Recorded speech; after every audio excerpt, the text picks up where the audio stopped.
little experimentation.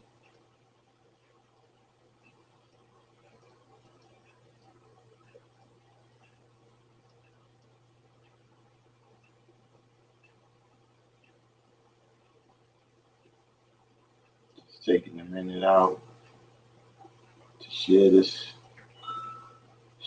on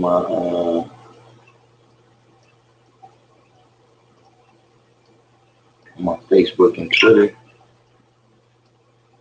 Everybody do the each one teach one. Hit the like button and share this out so that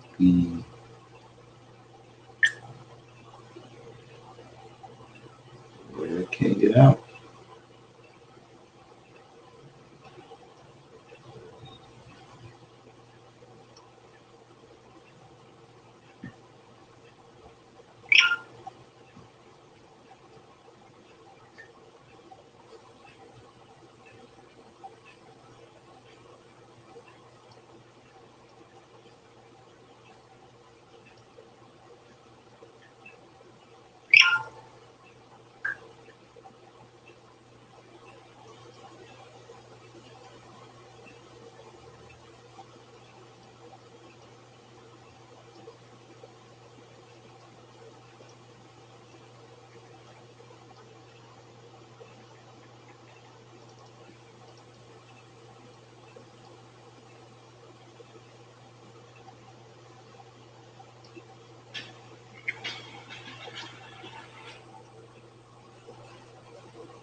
Woo. All right. L7, Wordsmith, BCR, West Coast Wise, True Power, Wise U, Christopher Gooden, Universal 7, SW, finding these 17 more. Yeah, yeah. Especially Universal right now. I gotta hit the 2 days because I'm gonna tell y'all right now I'm not gonna be on Friday. I doubt it seriously. I doubt that seriously. Halftime, Queen Mecca, Queen Medina, True Divine, Smell Goods. We got we got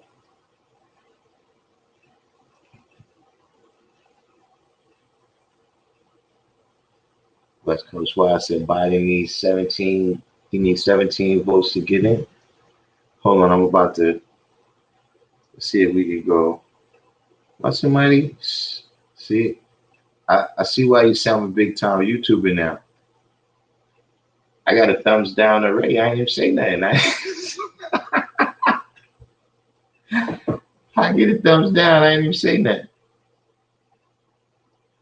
It's just the way the cookie crumbles. Let me see. So we deal with the people over here on what is this again?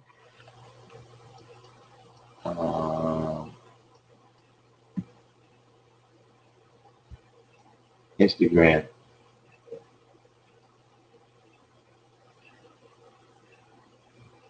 Rakeem Raz. Oh, it's a guy from Now Justice, no doubt.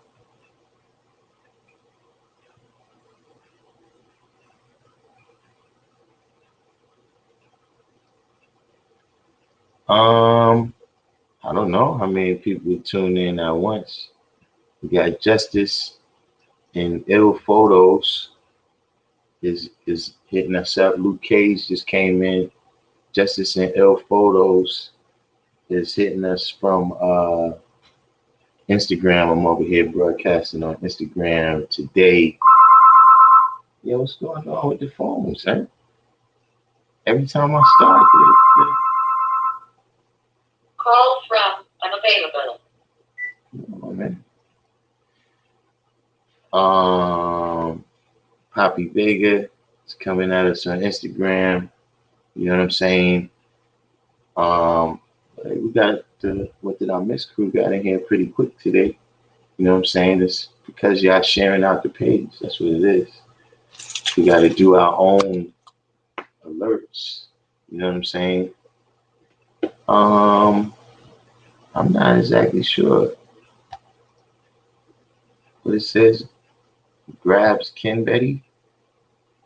It's coming at us over here on Instagram as well. The most viewing at months. Oh yeah, matter of fact, Luke Cage, I'm gonna hit you up tomorrow with that. The matter of fact, by the time I get off of here, whenever I finish this live, I hit you up with the site where you could get that hoodie. But so yeah, being that we all in here, we go ahead and get started with today's. Unless anybody got any questions, real quick. Anybody got any questions you want to run over? But we're going to deal with today's civilization class is on the elections and the meaning of civilization.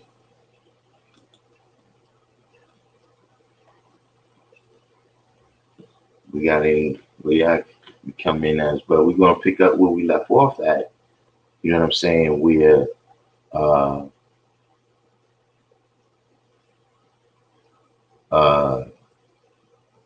we're going to pick up where we left off at in terms of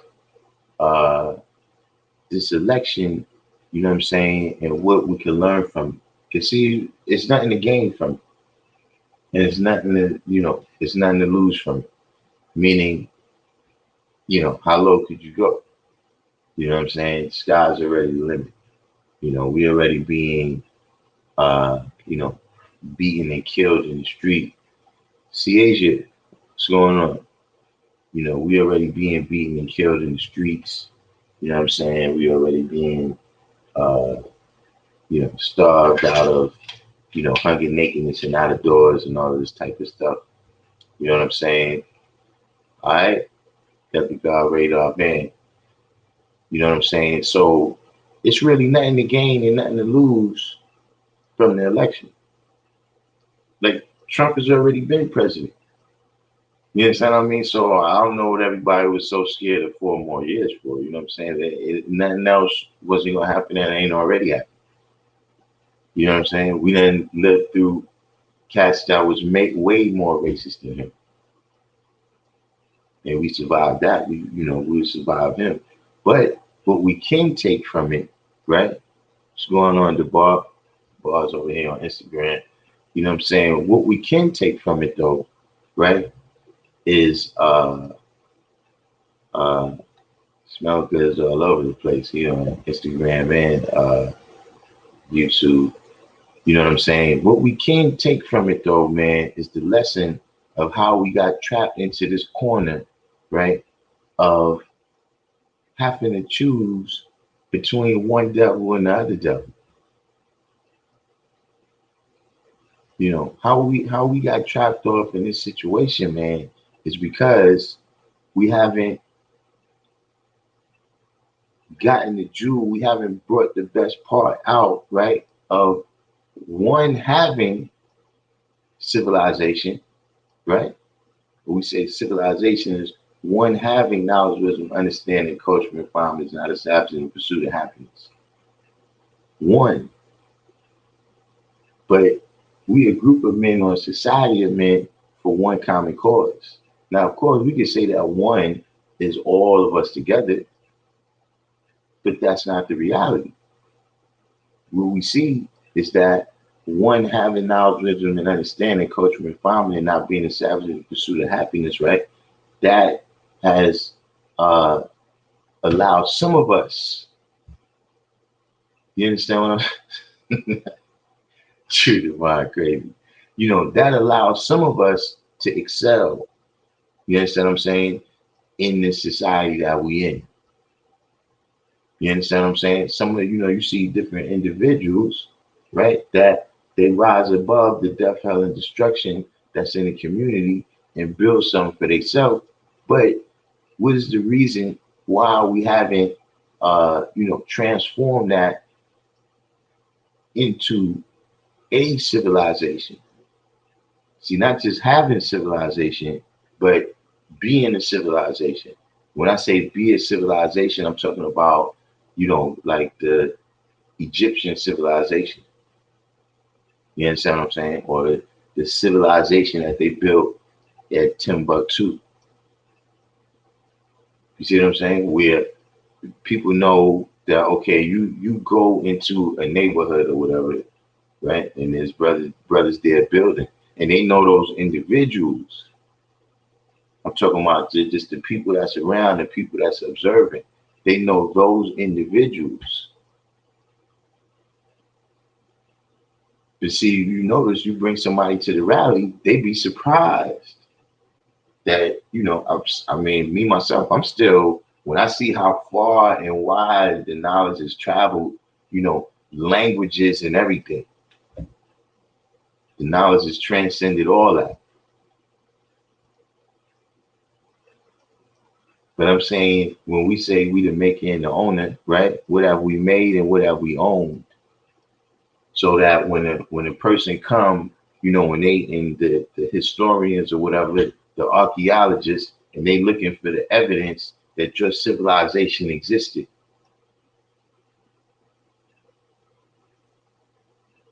Now, right now, we do have some evidence that our civilization existed. Where I'm at right now, Allah School in Mecca, but see, a civilization has to keep building, it has to keep adding on in order to continue to exist.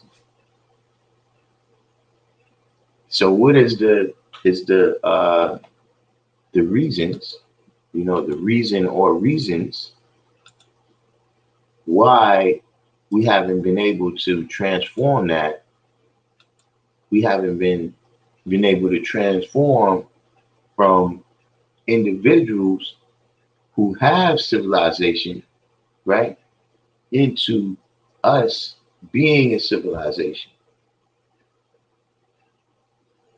You understand what I'm saying? Like, see, it's different civilizations that existed, right, or different groups of people who existed, right, like the Mongolians.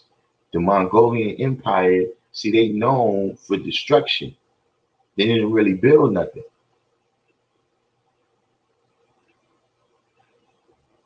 So you got people that existed, right? And they did build stuff, but they don't still exist right now. That's why I say you got to build and you got to keep building. Like, you got civilizations that existed, right? And they had a language. And they got things that was written by people in that civilization. And they've deciphered the language. But they don't really know what people sound like speaking that language. They don't really know what the accent that the original people who were speaking that language, they don't know how that language sounded. So that's why, in order to be known, you're gonna have to build and then keep building. UK said Trump definitely gave the militia cats a lot more confidence to express themselves. I mean, it's uh, you know, I guess it depends on how you look at it. You know what I'm saying? You had to do that blew up the whole FBI building in the 90s. You know what I'm saying? All these, mass shootings and everything that's been going on. Look, that's their battle. See, he gave the militia cats more confidence to express themselves, but they're only fighting with each other. How many times the militia came down to the hood and said anything else?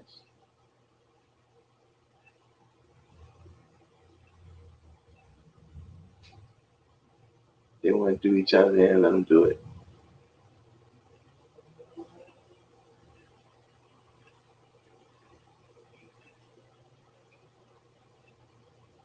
Luke Cage hit someone in the head. He said, isn't it harder to build a certain amount or a certain amount of civilization while living under an oppressive government?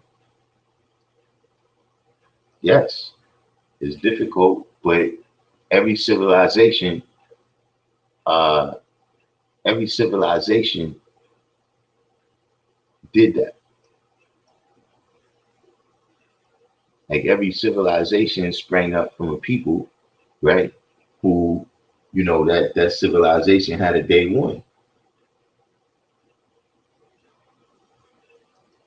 But the day one for that civilization don't necessarily mean it was the beginning of time. And so, many civilizations had to throw off oppression in order to be able to build themselves up. That's, one of the things wars is. Of course, we don't want to have to go through war. So can anybody think of, how it is that we, hold on, before D Christian come in here.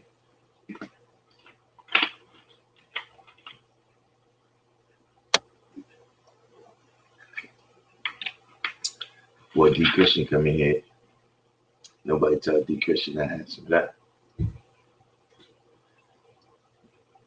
Can anybody think, I can think of one word, right, or one idea that, manifests the things that you have to do in order to be a civilization, right, and go beyond one having civilization.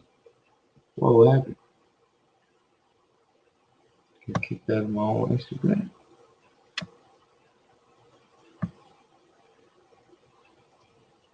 Right.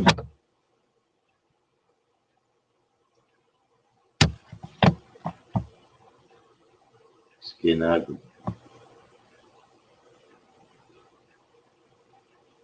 Anyone? Bueller?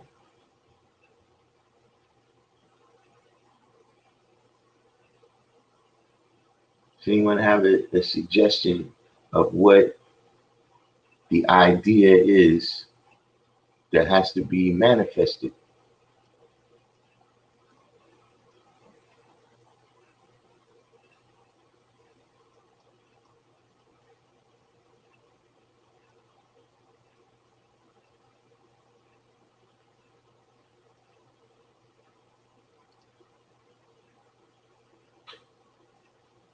Everyone do the each one, teach one, and hit the like button while we waiting to see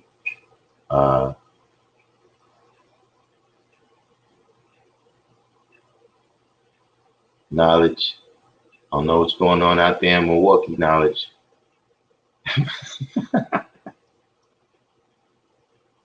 That's a whole other story. We're going to get into that later. They got hanging chads over there in Milwaukee. Well, I said freedom is an idea that usually leads to that. Okay, it does, right?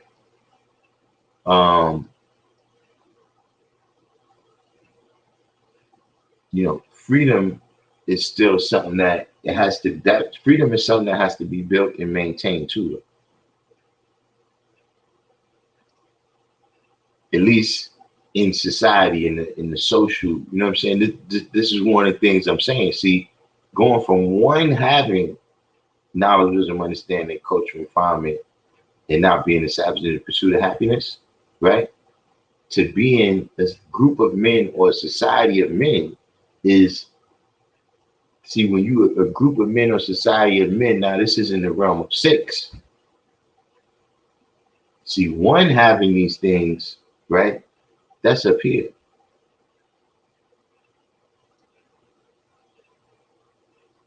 You see, for a society to be built and maintained that way, now you making the idea manifest. See, the one word, right, that I would think of is institutions. See, now we got some institutions, you know what I'm saying? Like Supreme Mathematics is an institution. You know, having ciphers, the way we come together and build with each other, that's an institution. To where something established is established based on the laws, principles, and values, right, of whatever the group of people is. So that, see, like we right now in America, the Constitution is an institution. So a person who didn't exist in 1776 can still come in and deal with the same life, liberty, and pursuit of happiness, like you're saying right here, freedom, right? The things that establish the American, you know, institution of that having that freedom is the Constitution.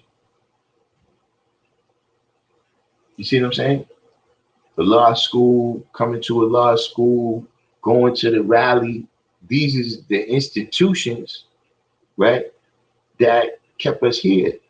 And see, you can see how other people, when they want to build a nation, right, or maintain it, when they want to build a nation or maintain it, a lot of times they look to our institutions. They start using our language.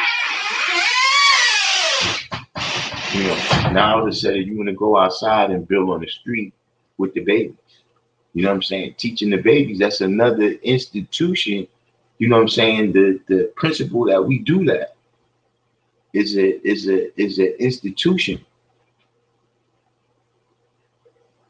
And so that's why, you know what I'm saying, even though I wasn't even birthed on this plane in 1964, I could come in and get the same knowledge that somebody got in 1964. You see what I'm saying? And go through all the same institutions of building on the mathematics, being in the ciphers, you know what I'm saying? Going to the rally, coming to the school, all of the same institutions that the brothers before me went through, right? And be a part of this group of men or society of men, women, and children.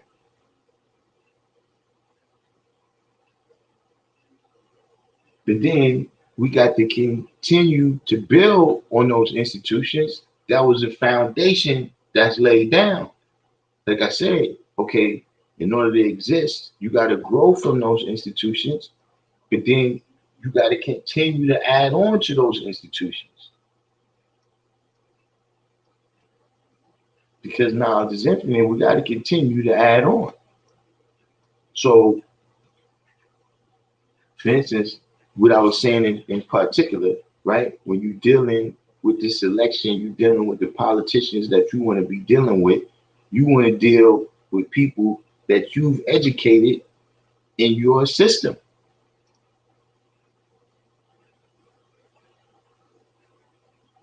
So another institution that you see in all the modern societies, right? They have compulsory education, government sponsored education, religiously sponsored education. You know, for the individuals that have a lot of money, right? They got the private schools, right? That is, you know, financially sponsored institutions where They teach the people to be how they want them to be, how to maintain the society, right? How to maintain the civilization and be a civilization instead of just one having civilization. So schools is an institution that you see them maintain. What's this smell good you said right here? Institutions, according to Samuel P. Huntington, are stable, value, recurring patterns of behavior. Further, institutions can refer to mechanisms which govern the behavior of a set of individuals. Who's this guy? Samuel P. Huntington. I like this guy.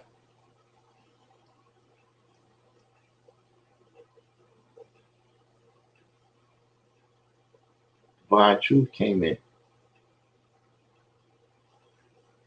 looks like everybody came over from Instagram.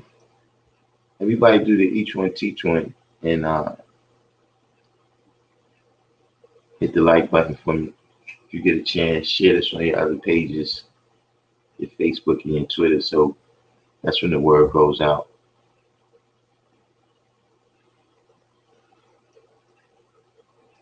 Right now, law will manifest. You said something right here, right? Now, uh, when you ask a child, right, what you want to be when you grow up, right? An institution is something that a group of men or a society of men, women, and children, right? An institution would be something that they build that enables that child to accomplish that thing.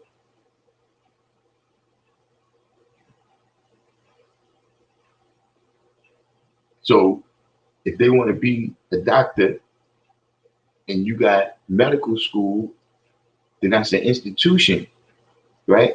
That's gonna, like the brother said right here, uh, you know, govern a pattern of behavior, encourage a pattern of behavior that's going to bring about success. See, now we've had some institutions established in our communities. You know what I'm saying? Now it's a matter of what's the principles that those institutions is based on and who's the founders of those institutions. Urban Gorilla. No good said, this is a continued from institutions. So it says stable value recurring patterns of behavior.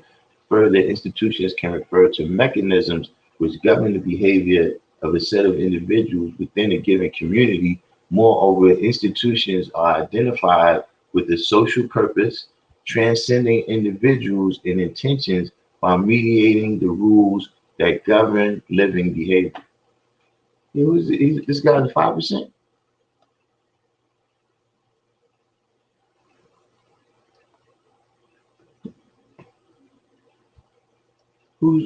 Who's who's that guy though?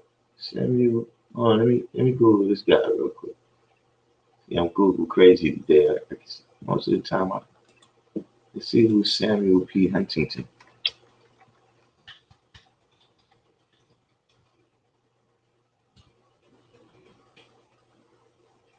Oh, yeah, he returned already. Colored man, Harvard University. See, you come on this channel, you get that Harvard University knowledge. You see what I'm saying? But Harvard University, there's another institution where a certain level of society goes there.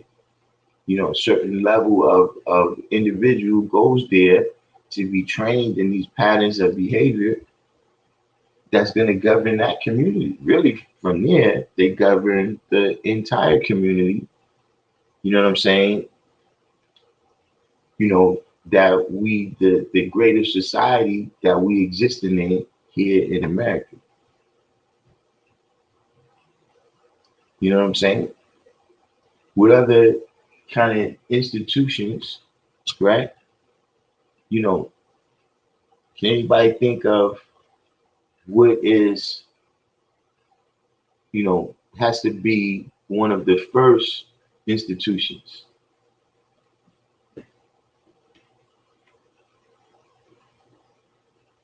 What would we think would be one of the first institutions?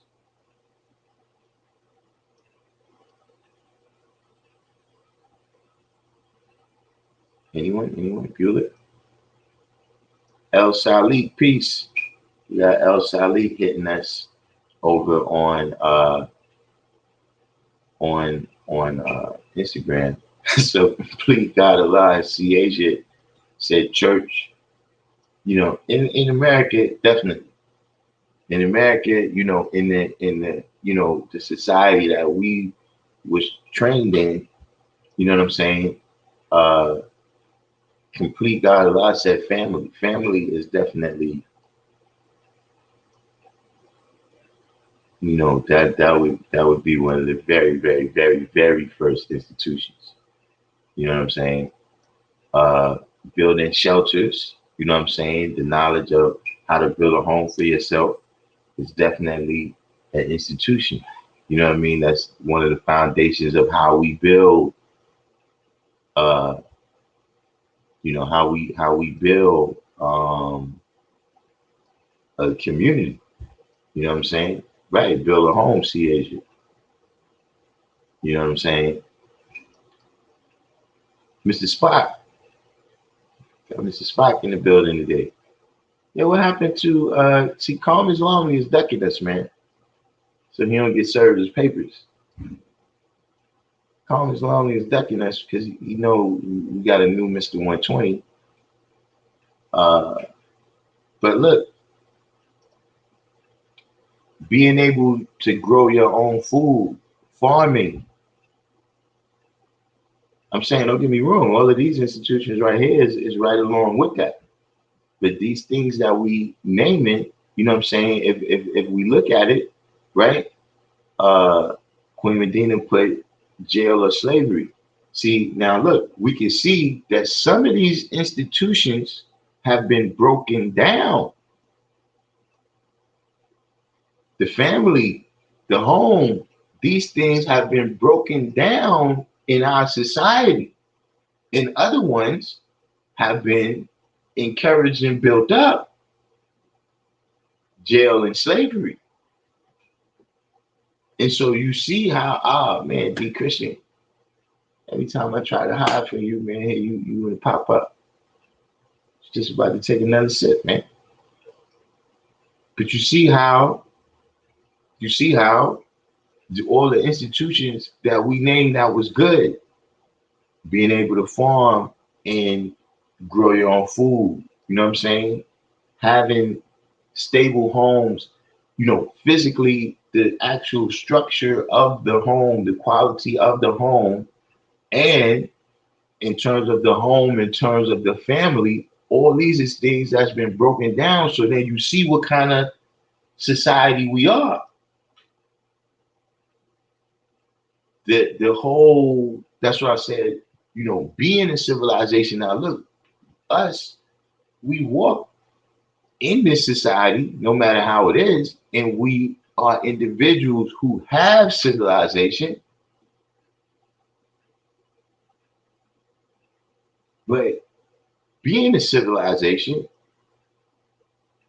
is going to take for us to first recognize, you know what I'm saying? Because sometimes we don't realize it. Like when 9, 10, 11, 12, and you coming outside, look, when I was coming outside and I'm seeing the older brothers that's standing on the corner and they doing what I have no idea that this is an institution that's been placed in my neighborhood in order for me to see that, right? And then I'm just growing into it. So see, that's one thing we got to be able to recognize, an institution for what it is. And then we got to be able to evaluate it and see if it's good or bad, if we want it in our community. And then we got to build the ones that we want to build.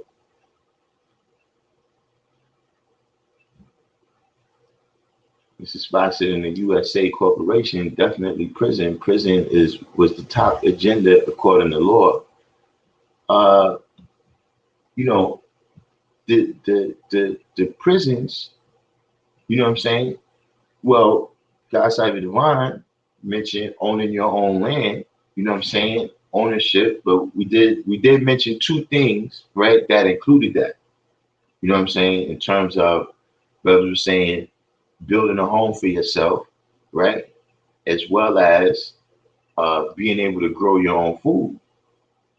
So you see how building the institution, once you come with the idea, now all these other things have to come into play. All these other things have to be manifested. You have to keep building, you have to build and then keep building in order to remain being a civilization. So owning your own land would definitely have to be a part of that. You know what I'm saying? Who's this? Siba Simu?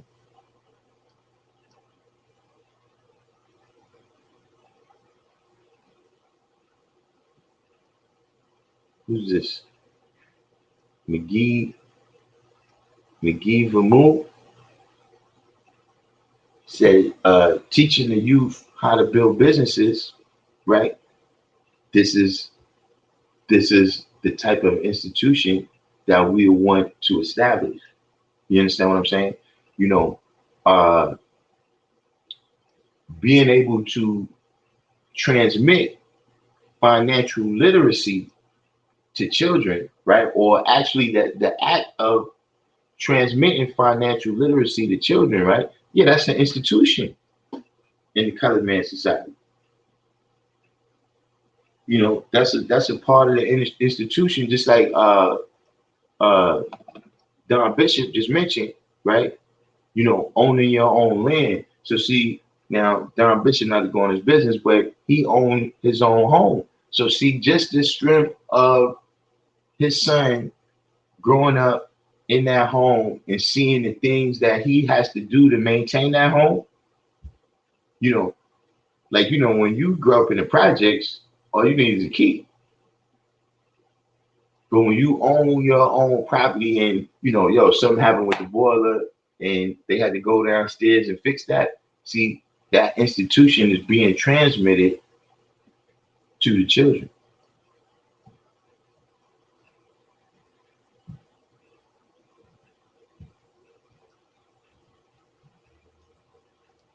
See, that's something that we see don't always happen though.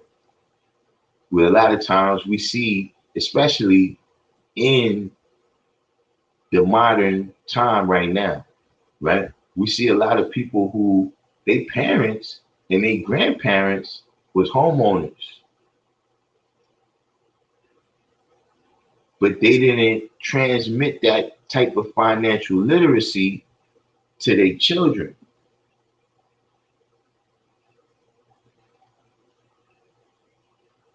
And so now the children is not homeowners and you don't see the accumulation, you know what I'm saying? Because all the accumulation of wealth, right? The most wealth is right here. See, because you can give them all the money you want. A fool and his gold is soon parted. So it's things that you have to make them literate of about themselves, about the society they live in, and about the institutions that you establishing, so that you don't get caught up in a situation where you got to choose the lesser of two evils. They see that's just a how would you say, that's a foreign concept to somebody who's righteous. Like I'm gonna pick, like, so on the menu over here you got ham and cheese and pork chops. All right, I'm gonna go to a different store. I'm not going to choose. I'm not going to sit here and choose between the lesser of those two evils.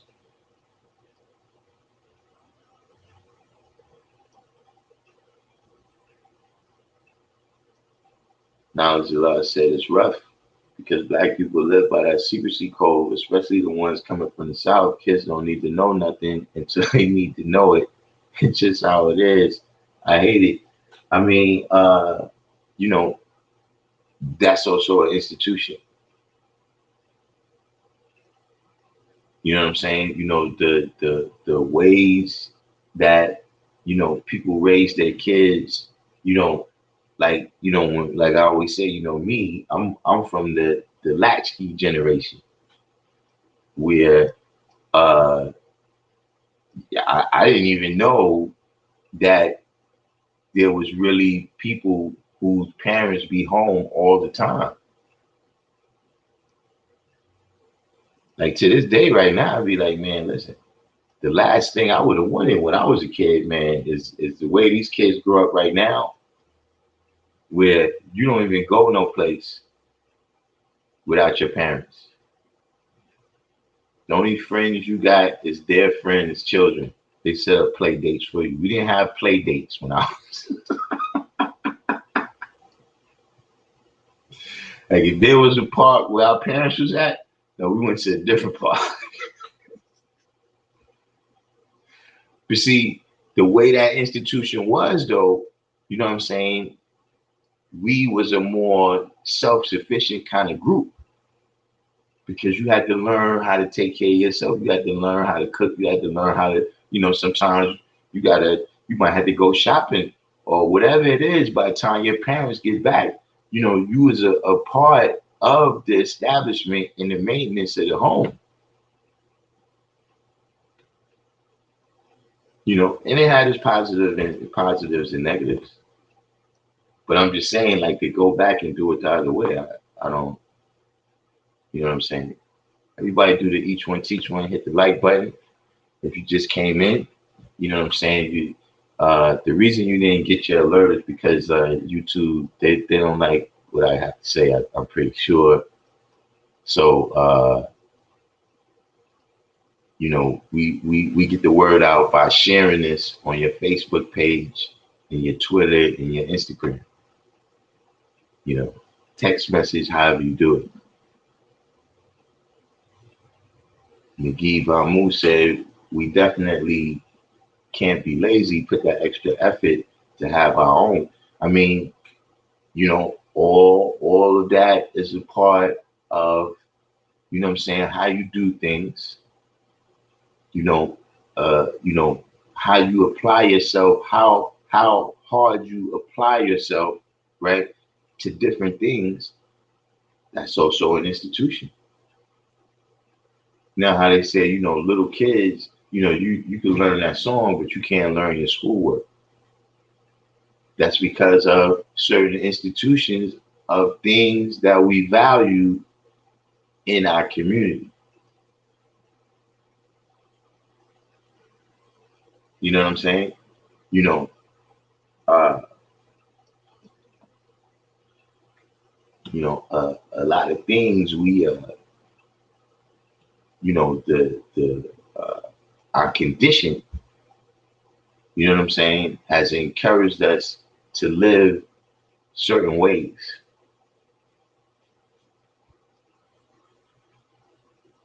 See, like, you know, poverty, right, makes us separate our families. Like, you ever notice that animals, like, that have a lot of food, they don't really separate. See, like animals that they way of life is, you know, we all together and we go out and attack a whole lot of food so that we all eat. So you go amongst them and you see generations and generations and generations of animals from that society.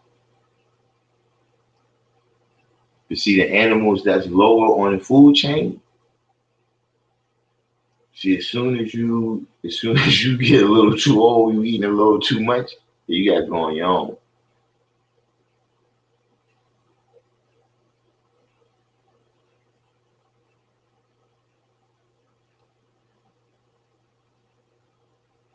catch up here on some Dondre Smith coming at us from Facebook. Peace.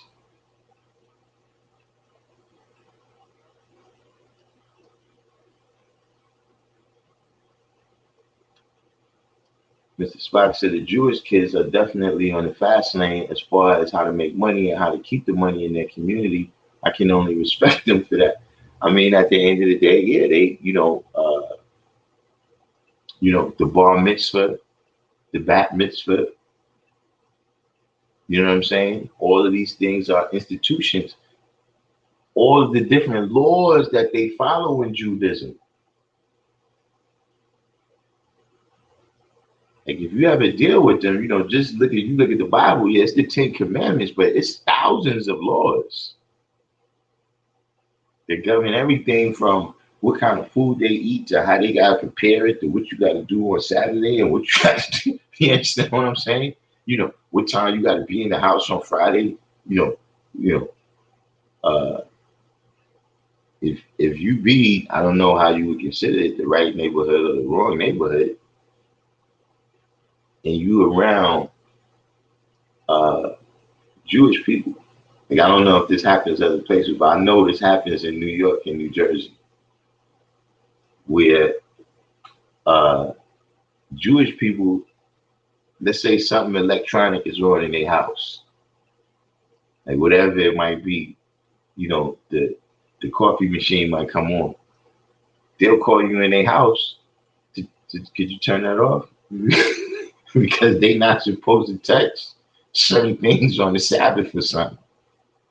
I'm not laughing at them, but it is funny to me, but I'm saying that is a law that they have. You know what I'm saying? And those laws is actually institutions that keep their community a certain kind of way.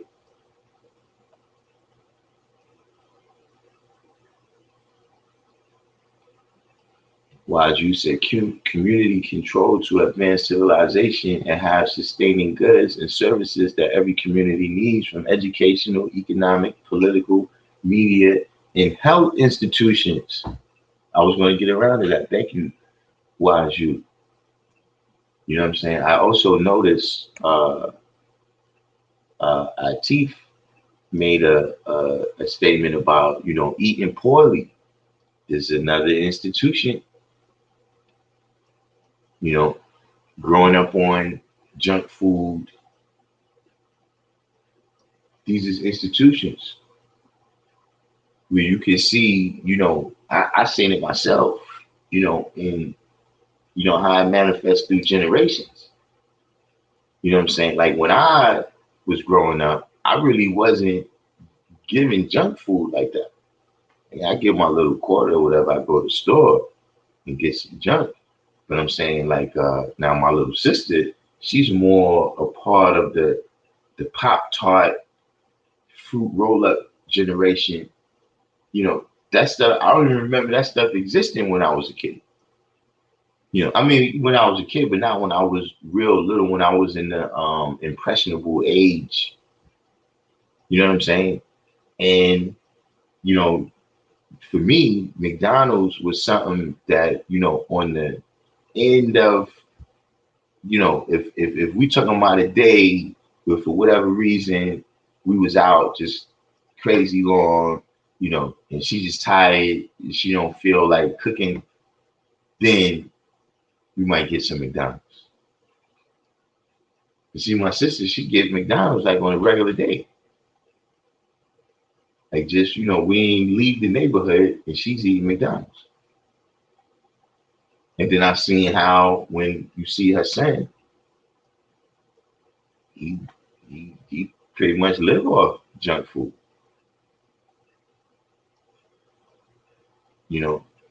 We from two different institutions.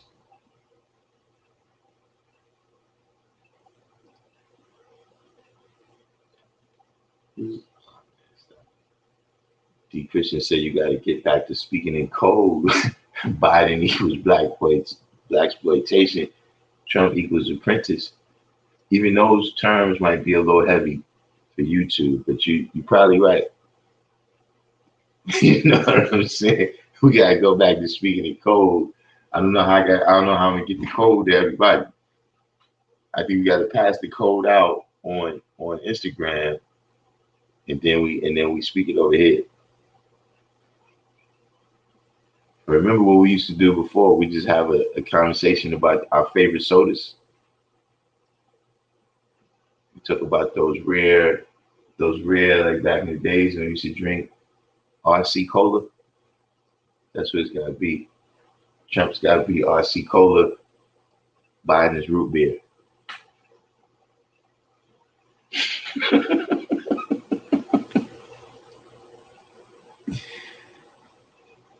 CA just said many will come, only few will be chosen.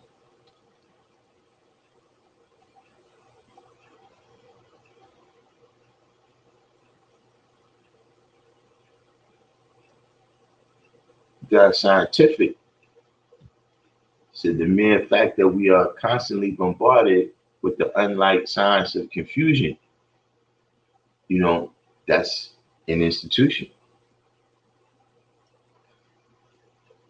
That's an American institution. You know what I'm saying? That, everybody who comes into America, in order for them to be granted assimilation into America, they gotta get with that program. That these people over here, we keep these people down.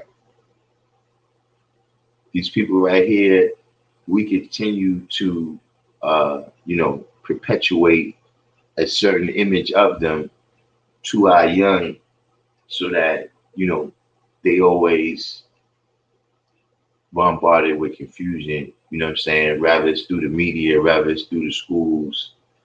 You know what I'm saying?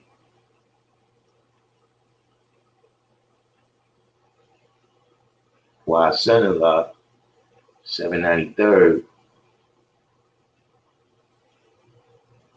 you been in that situation, Mrs. Spock, where if a Jewish person, if they're, if it's the Sabbath, they can't touch nothing, like no kind of technology or something. You go, they tell you come in their house, turn the coffee pot off.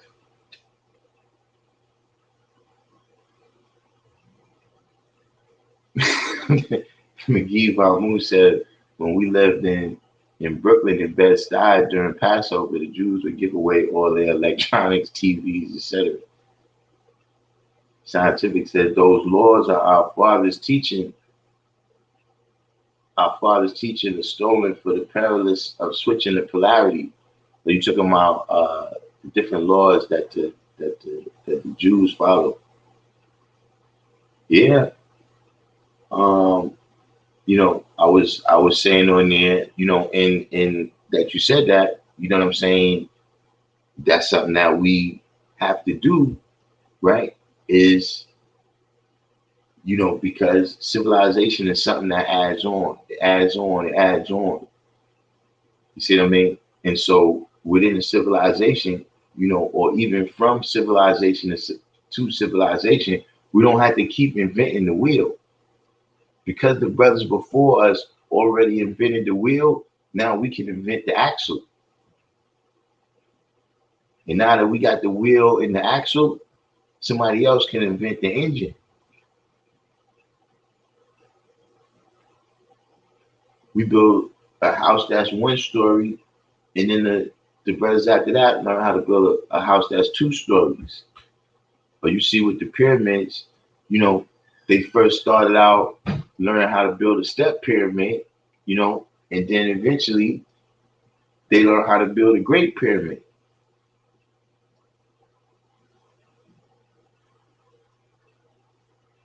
So what I'm saying that to say is that we have to look at the different times in history where we went from just being individuals or one having civilization to being a civilization. We can look at the examples of how they did that with the institutions that they had. because a lot of times, you got other people that's applying those institutions. Like when they say, this is the Western world, meaning Western society, meaning descended from the classical period of the Greeks and the Romans.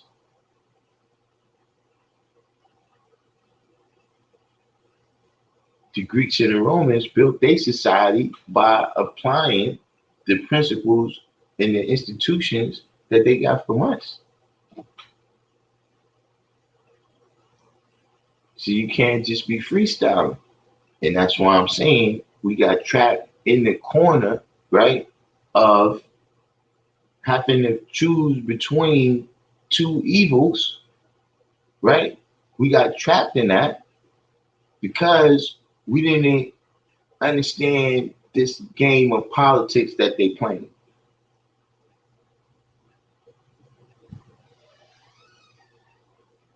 We thought it was something else. We thought it was a friendly kind of game. You see, like with all games, ain't no friends between the lines. It don't matter what game you playing.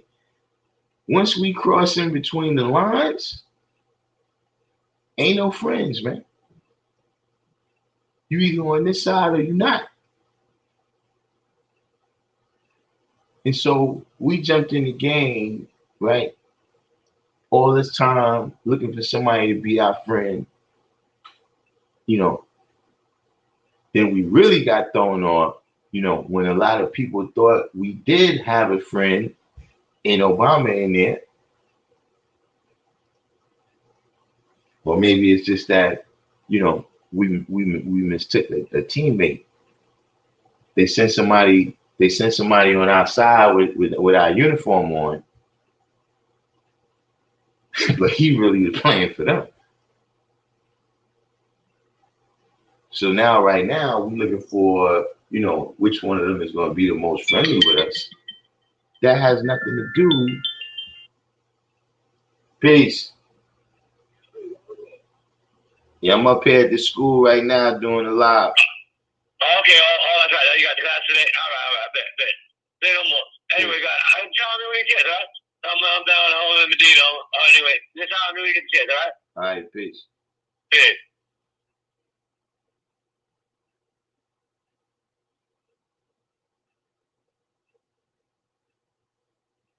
Let me catch back up here in the comments. True Power said financial institutions such as financial institutions.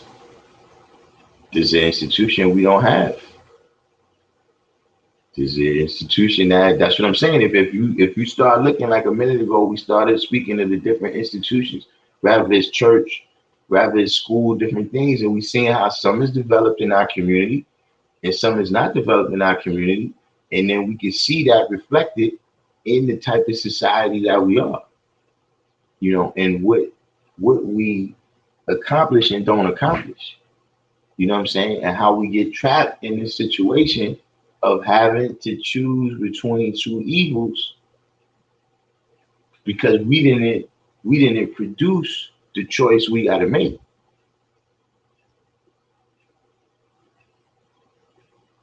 But getting back to what you said here, the financial institutions such as banks and lenders control many other institutions through money, which is why financial literacy is detrimental to, or the lack of financial literacy is detrimental to the success of original people.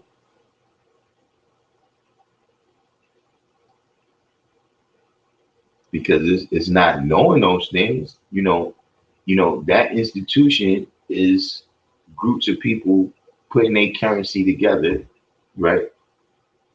And so that as a whole, they could accomplish more than they could as just one having finances.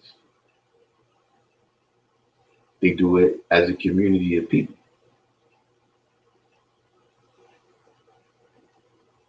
CA just said it reminds me of the culture degree in 114.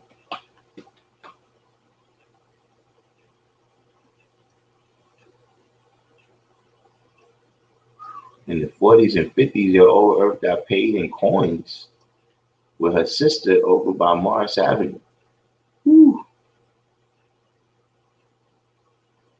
See the type of thing. That's what I'm saying. When time move on, you be like, coins. I wish I would go work for somebody and they paid me in coins. Man, it better be a truckload of them. Mr. Spock said plenty of times press the elevator, then ring. We said plenty of times press the elevator for, then ring apartment bell. But funny, plenty of times you press the elevator for a Jewish individual on the Sabbath, then ring the apartment bell for them. Funny thing is, I used to see year round all these dudes start their car up and just take off right away, never let their car warm up.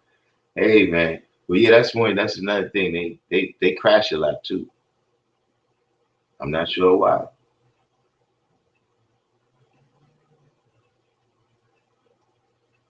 West Coast Wide said, "What's up with the protests in New York over the votes? They having protests out there? I didn't even know."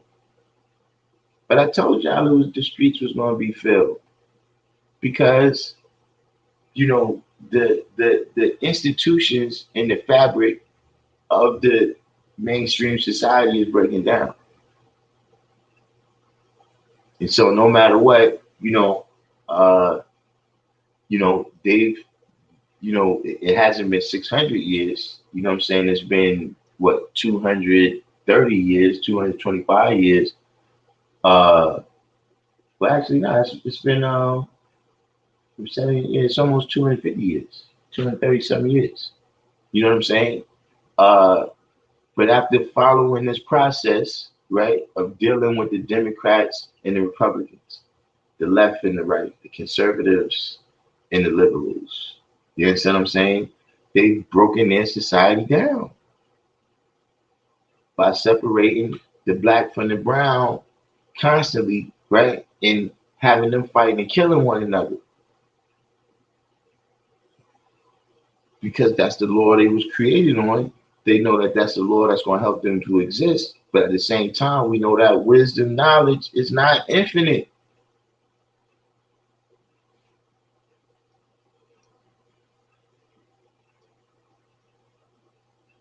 And so we see the limitation of it. We see the limitation, you know what I'm saying, of the way they've been doing things. So right now, you got these extreme sides that can no longer be one body. So no matter what happens, think about it. In the last like 10 years, you know what I'm saying? What has happened that you don't see them out on the street fighting with each other? In the last, years, like the last, like when it was Bush and Gore, that went over kind of peacefully. But ever since then, man, it's whatever happens, man, it's people out on both sides, man, ready to wild out. You know what I'm saying? And they've done this for so long that the original unity that they had as one body is destroyed, man. It's no more the same. Absolutely. Say Greeks and Romans, history is made up. Greeks didn't exist, or the Romans, historians stated they made up that history. This is a little bit peculiar. I know some aspects of Greek and Roman history is made up.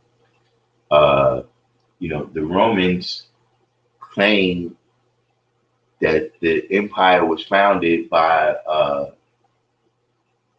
two brothers, Roman and Romulus or something like that. And supposedly they was raised by a wolf.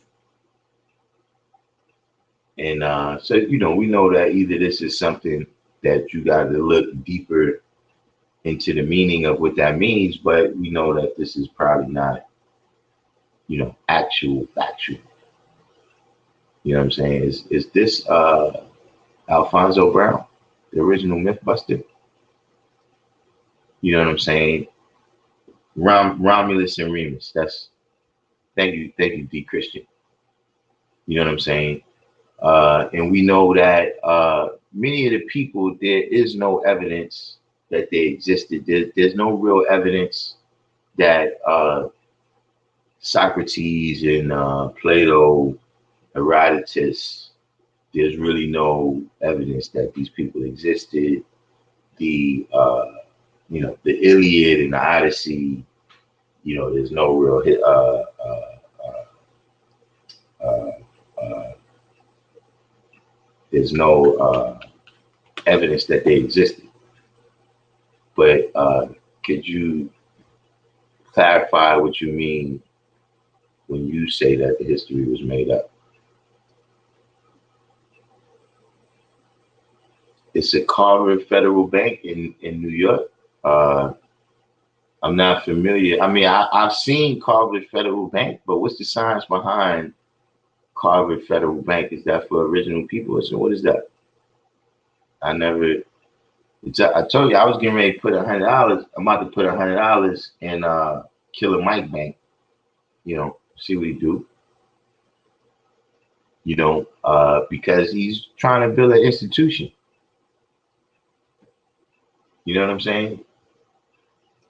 Yeah, that's the original people, Carver. So where was it founded? What's the story behind Carver Federal Bank? Complete said we have to keep pulling those pins out. We have doctors, ministers, nurses, and cremators as well. Yeah, most definitely. And those institutions continue to exist. Not just in those professions, but in the institution of what they do. You know what I mean? The principles that is manifested in that 28th degree, right?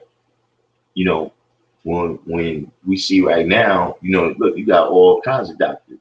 You see what I mean? Like when you on Facebook and they taking all your information, they examine you. They examine you, you know what I'm saying, before they marry you to whatever company. Like one time I had this right here is a battery, right? You see it charging right there. Wait, this right here is a battery, right? And one time I plugged this into the computer through the USB plug, and then every time a commercial came on while I was watching YouTube, it was a commercial for a battery. But sometimes you haven't been having a conversation, and then the next time you get on YouTube and you look at a video, the commercial comes on for something you was talking about.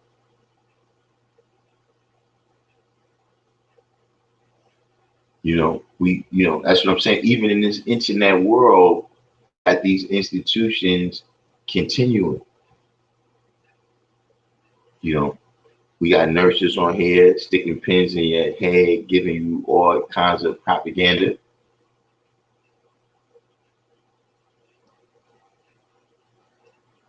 So, indeed, complete, we got to continue to always reverse that process. You know what I'm saying?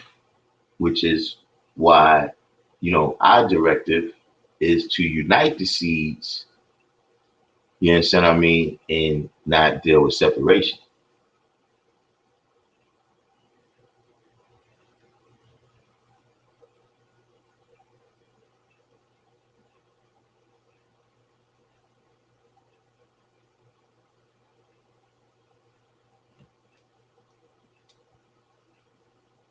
Jack Ken Hagar said we definitely got duped into having having a choice of picking between two devils. It's like being down south having to pick that switch, the choice between an ass whooping or beating.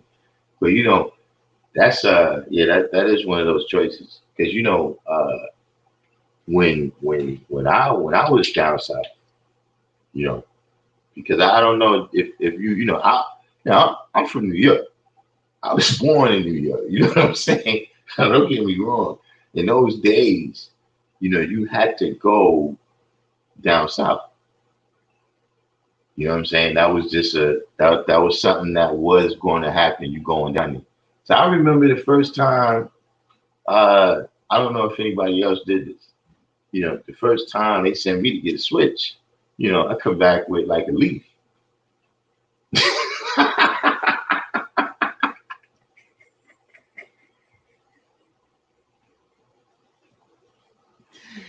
So you know what happened? My great grandmother went and got a real. She got like a limb.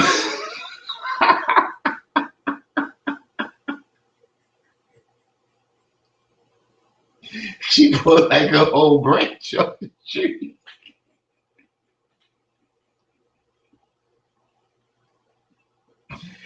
So yeah, I've been through that institution too. The Christian said it doesn't matter if they existed because the idea of what they represent has had generational repercussions. I mean, that's what I'm saying. I mean, there is, I mean, we have some history amongst the original man that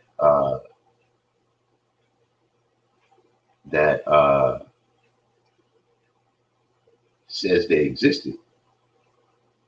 You know what I'm saying? Remember, in the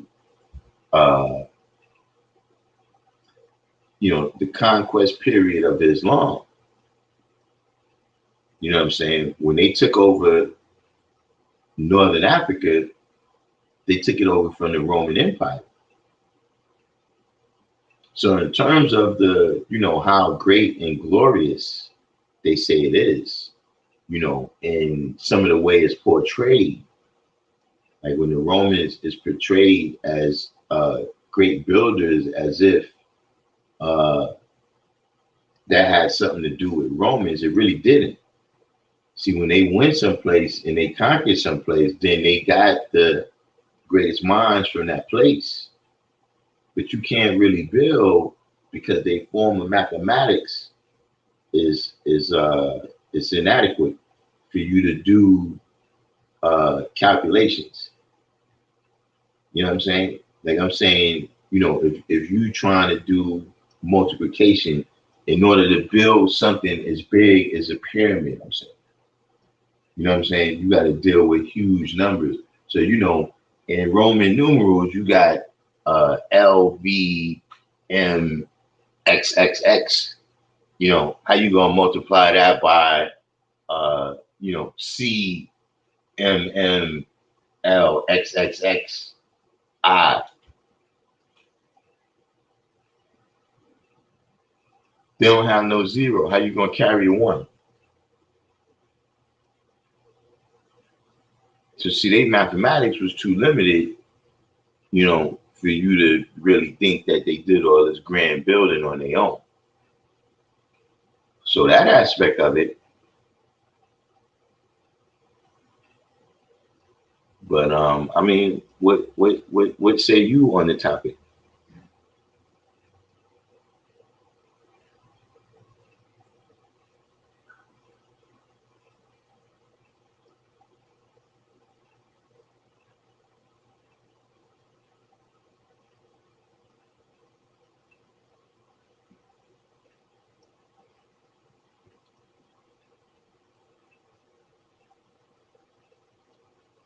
Chief said, Carver is no longer an original people-owned bank.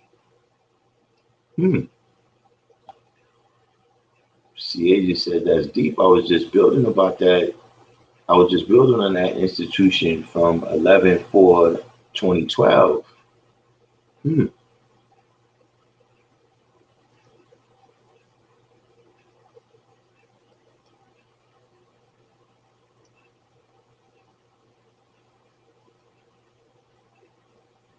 So they sold us. Well, I guess we back to having to deal with Killer Mike. It's Killer Mike, right? Or is it yeah, Killer Mike?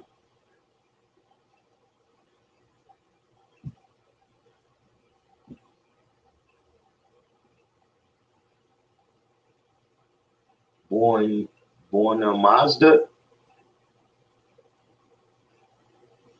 coming at us from Facebook over there, piece of the guy. Or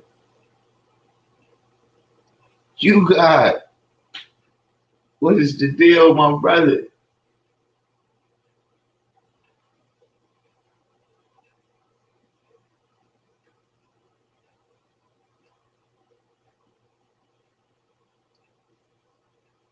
Hmm.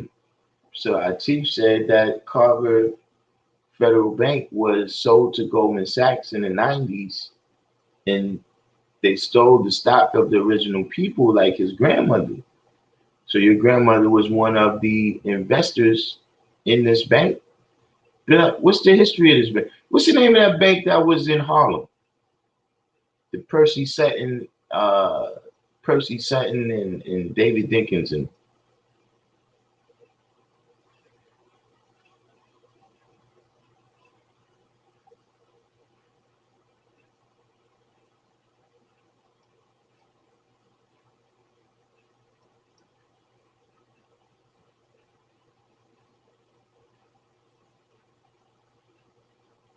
Freedom National? I don't recall that being a name. There was a name of a bank in Harlem.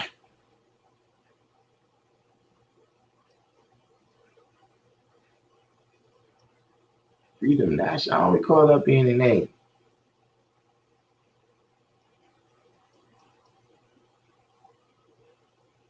Because that was a big, I think that was one of the things that happened that we didn't pay attention to, right? Because kind of right after that happened is when the wheels of regentrification start spinning. Next thing, the Japanese bought the Apollo, and all these, you know, things definitely got crazy.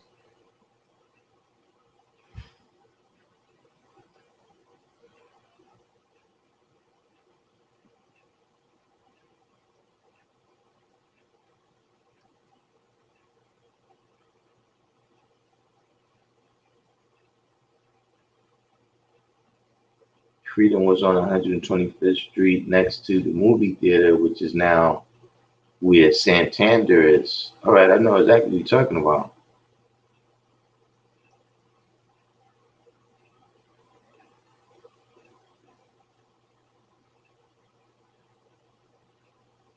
But those are still,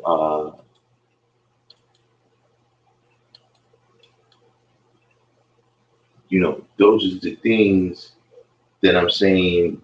Uh, you know, Another institution, speaking specifically, uh,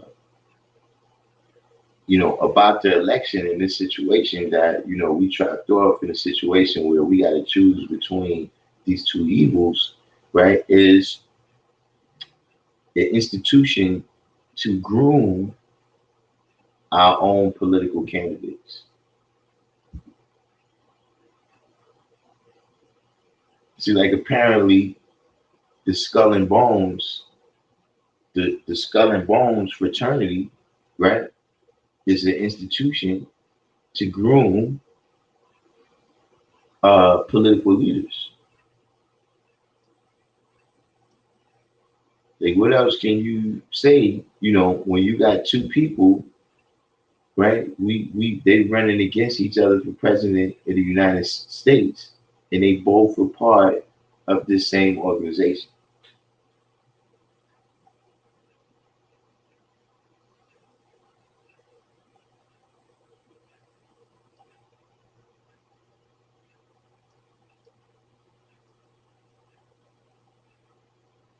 So Atif said with Carter Federal Bank, they reduced the value of the original stock owners to 1/10 when Goldman bailed them out from their bad loans.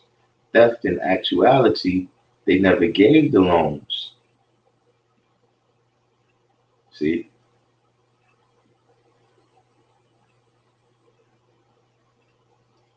that's another institution uh, in our community that we got to get rid of, man.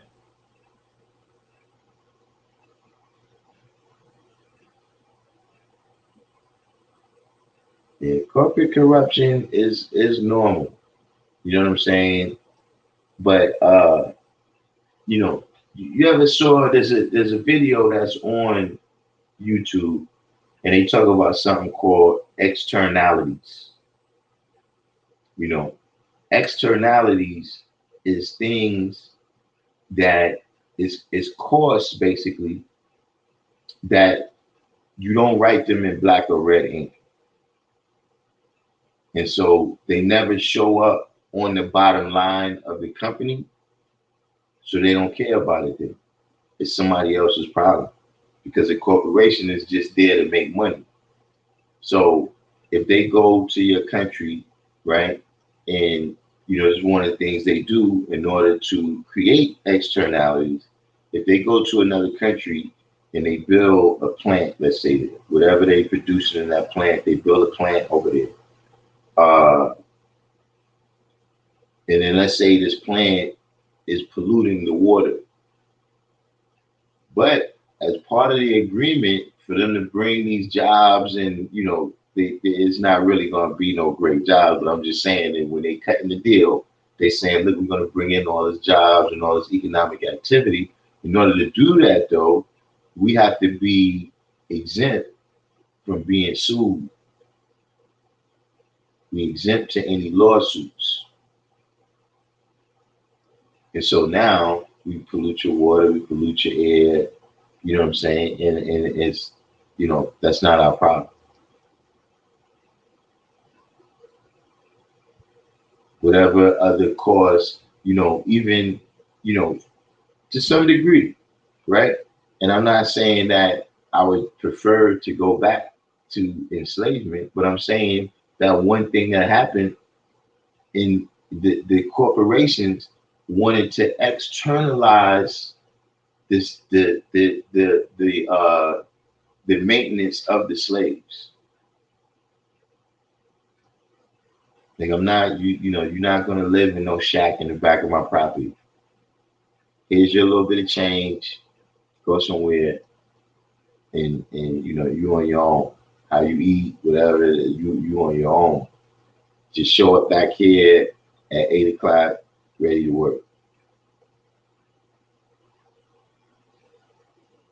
Or when you see a corporation, right, or you see a company that people have full-time jobs there, but the company is paying so little that the people who work there can still afford to be on welfare. They on Medicaid. So now this company has externalized the other rest of the labor costs.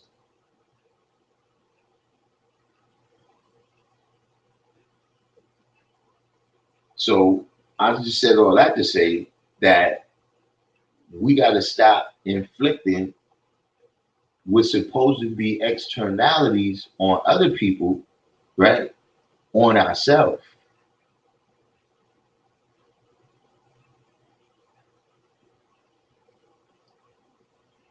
You know what I'm saying? Like when we do things, the casualties be right here in our own community. You know what I'm saying? Like, look, let's look at drugs. Look, as long as that problem is external over there in the black community, hey, all we doing is paying for our guns in Iraq.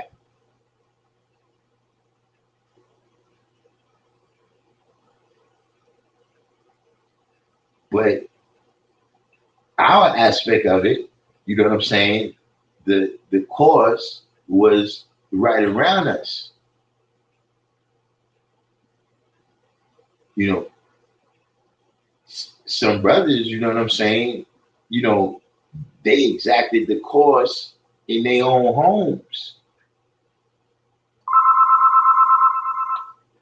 Like it's people, you know, brothers that sold crack to their own family in their own house.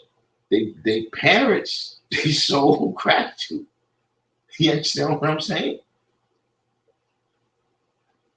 So you want to deal with, you know, death, hell, and destruction. Let that be on somebody else.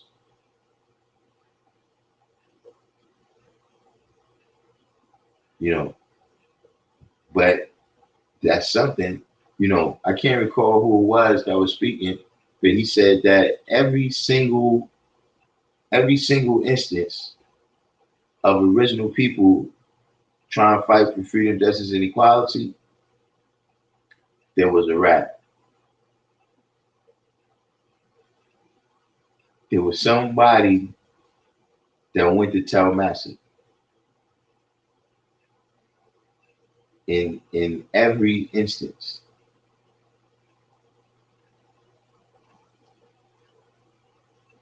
See, we seen it. We seen it in you know, even in our own nation. If you look at the files,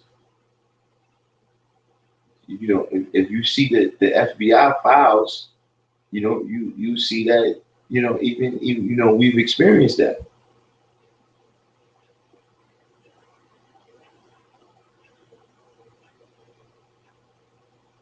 CA just said they do anything for the less of money. Yeah, you're right about that.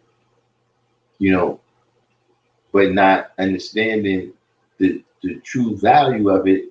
You know what I'm saying? In the true wealth of it. You know what I'm saying? Like I think we were speaking. I'm not sure if I was speaking on here. I was speaking somewhere else when I was saying that, you know, what we did externalize, right, is all our wealth. So you stand on the corner, right? You take somebody whole check, right?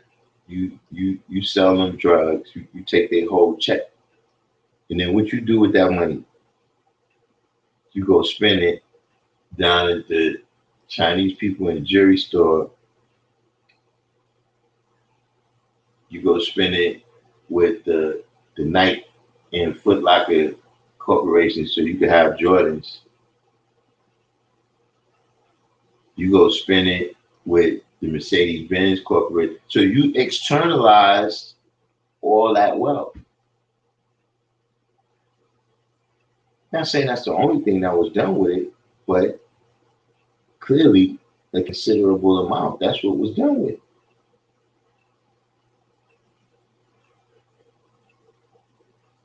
That's you know, part of the job of corporations. So you know what a corporation is. You know, and all of that is a part of financial literacy. All that's a part of what other communities teach. See, the law of kosher, right, means that Jews have to spend their money with other Jews.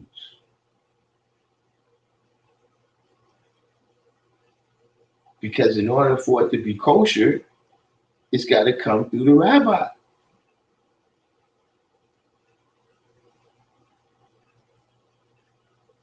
We don't have no kind of principle like that. At one time, you know, we did, you know, brothers was building that up, buy black.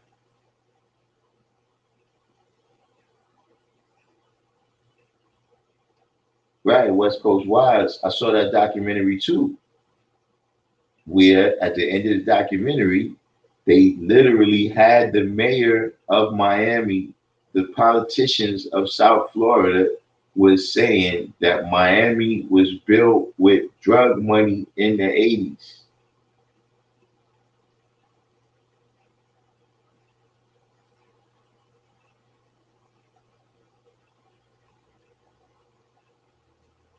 All that's money that was extracted from the community, right, of hardworking people and exported over to the car dealerships.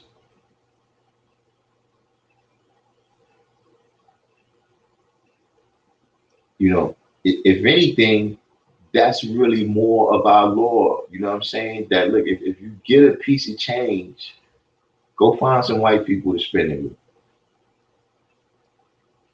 Go live in their neighborhood. Go, buy their goods, eat at their restaurants. That's like a major reason why people even want money in our community is to spend it over there.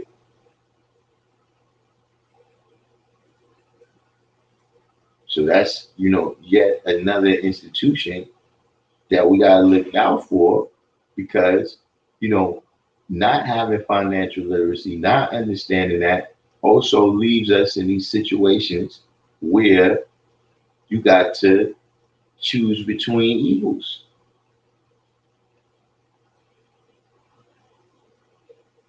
Poverty causes you to have to choose between evils all the time. Robbing Peter to pay Paul.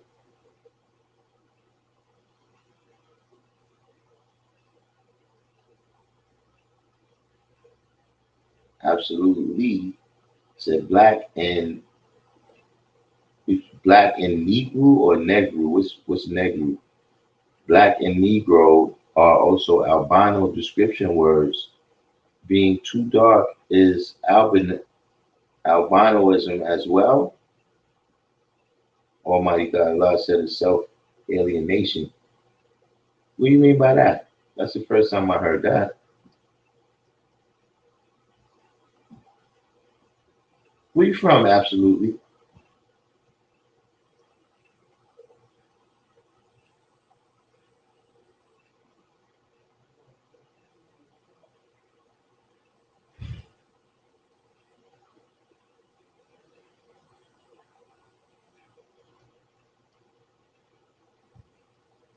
Absolutely said Trump was in Miami in the 80s building.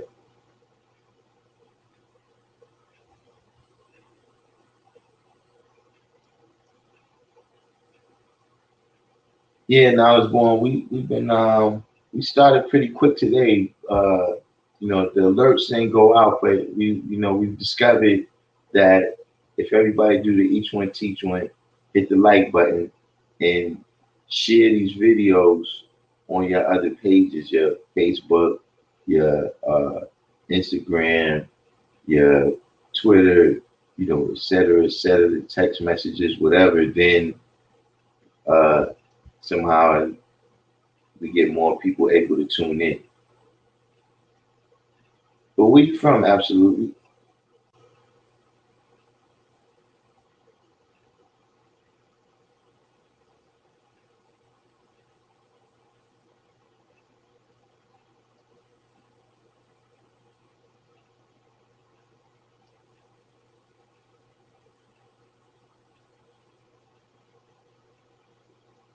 You might need to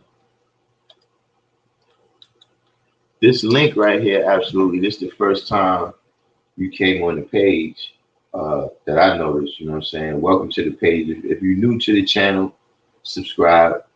You know what I'm saying?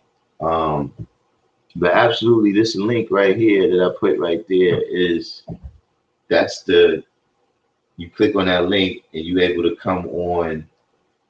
You're able to come on the program.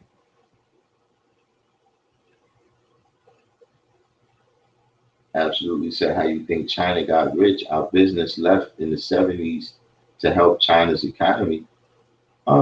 Now they didn't leave in the 70s to help China's economy. They left in the 70s to improve their bottom lines.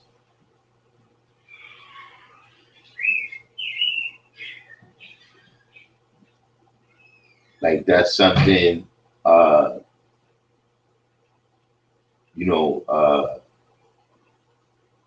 See, the British mastered economic imperialism. Uh, see, because of the vastness of the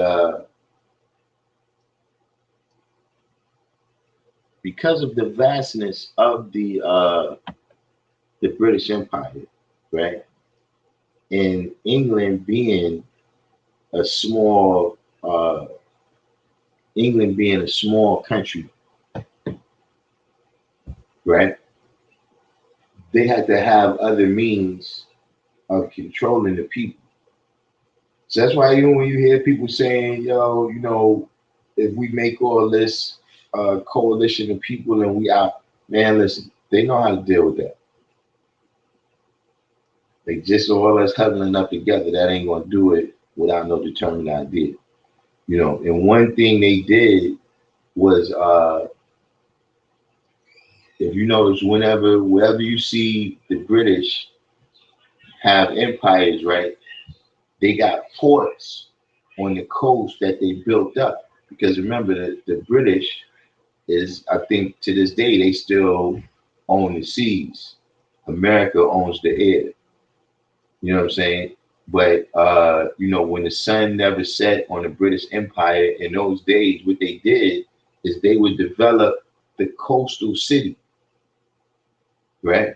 And so now this is where all the economics is. So all the people that's in the internal, right? They're bringing all the goods that's needed to the coast,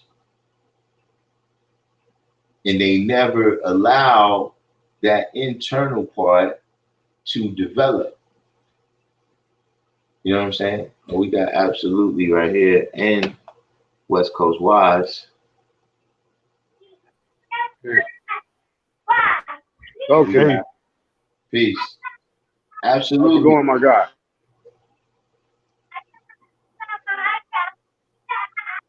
Can you Absolutely. hear me?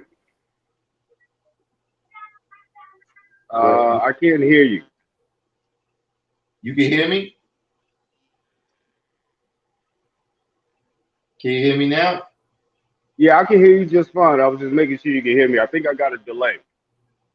Oh yeah, perhaps. But what the God Abu said, dendritic market systems. I'm not familiar with this term, but maybe that sums up everything that I was saying. But um, what I'm talking about is that there's a certain kind of economic imperialism that America moved into after World War II, and that's what you see a lot of this outsourcing is about. But explain this what you're saying about the albino terms. I never heard this before. Well, of course. It's only because you know the albino people came from the original people anyway, after they scattered out and about. So, of course, we never called ourselves black anyway because it was always a derogatory term for us to use that as a color to represent us. And that's why that doesn't have a flag that goes with it as a nation. And so I'm still not making the connection. What I wrote in the chat was about just being the black word is actually describing Slavs like back in the 12 and 1300s. Those were actually the white, or you could say pale man at that time, which is albinism over time. Of course, the pale man is an albino person. Immune, I think it's called, what is it, gene mutation. You And saying so that what I'm getting, go ahead. you saying that black was originally the Eastern Europeans? Slavic. Yeah, you can call them Eastern Europeans, but it's the Slavs. Right. The Slav. ones that became, yeah, the Slav, the Slovakian people. Slav means that's where the term slave come from. Right. So you're getting it. Those were the black people that were brought over here first. They were called black people when they were brought over here. So that's what I'm saying. It's like a role reversal. So you can't put all that in the chat, but it's a role reversal taking place right now. Hmm. So in Negru, Negru, is actually what they describe themselves as Negru people. Yeah. What years was this when these types of terminologies was prevalent? This is, I think the ruler was over the Wallachia tribe or something like that in the Romanian, uh, during the Romanian times. I think this is like 1200 through like 1400. Hmm. But they had, even their princes and kings were called Negrus, uh, king of the black. And I'm gonna these have were to, actual Slavs. I'm gonna have to do some research on that. I never heard these things before. Well, actually, anytime you see ALB in the front of any of those ancient people's names, that means they're albino. And what I was saying is being too dark is also a part of albinism. You're not supposed to be too dark. That means your genes are mutating and it took in too much melanin. And then, of course, being a pale albino means you don't have enough melanin. You see what I'm saying? So, right in between, you have the copper colored people. Hmm. And where can I research So, this kind of thing? well, actually, why don't you just start by checking out Wallachia, Wallachia,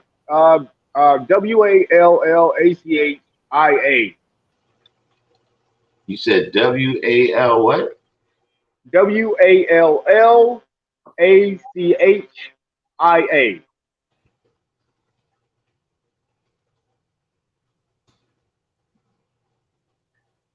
Hmm. And these are all Slavs. Of course, they had different sets of Slavs, but these were the same people that the Moors, the Phoenicians, were bringing down to Africa, also North Africa, as Berbers, the Amazigh people, and all of those people. So once you became mixed again with the copper colored people or the art, let's say a pale albino mixes with a black, I mean, or a dark toned albino, meaning you're too dark. That's gonna make a whole different type of race right there, just that kid alone. Uh, I hope you see where I'm going with this. And you can also look up Negru, Negru, Mm-hmm. and that's going to show you that the word Negru is actually describing a set of people also, and it's describing why they were called Negrus. It meant like black, filthy, dirty. It never meant anything great to be called black. Even in the court of law, the word black is it doesn't even mean anything great in the court of law. I can't even think about the Black's Law Dictionary definition right now, but it's definitely not anything good. It's nothing to upstand you in the court of law being black. All right. And so, like you were saying, where you was going with this? As far as like what's going on is a big role reversal. What we don't understand is all the resources, the commerce comes from the Americas, from Canada on down to Antarctica, really, because all of it's connected. So, and we have all the goods here. This is the land of milk and honey, of course. All the seeds, all the fruit, all the timber, all the metal, copper. They're actually over here to take our goods and send them overseas. So that's why you have a lot of Americans not trying to go overseas and live, not unless they're in the army. But other than that, those people are coming over here. I don't have like a lot of people I know racing to go overseas and live. So it's a big role reversal. They're trying to get the African Americans, so called, to go overseas. to claim that land where it's not, you can't get as many things done on that land as you can in America, if you understand what I'm saying. So what is when did the role reversal take place? It took place in America. I would say it took place during the most recent wars here with the Andeans. Of course, I'll say Andeans, not Indians, because those are the Andeans, like Andes Mountains. So it's just, and all this phonetic wordplay is like screwing us up as a people. Like so what's happening is they're trying to get us off the land of milk and honey and put us in Africa.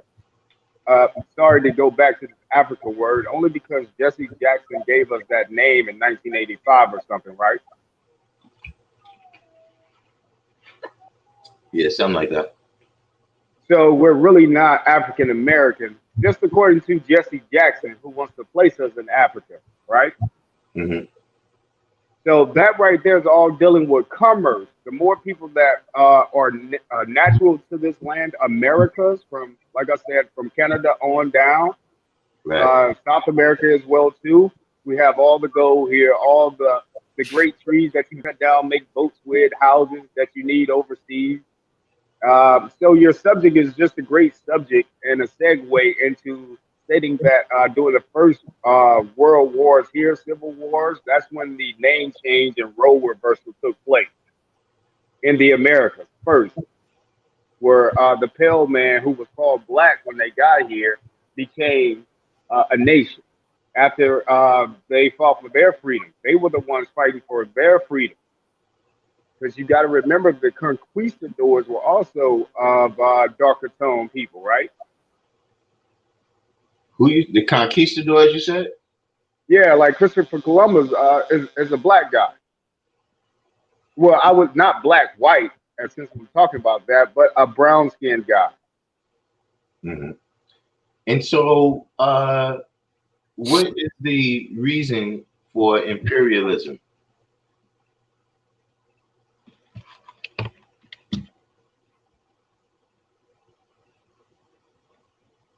Absolutely.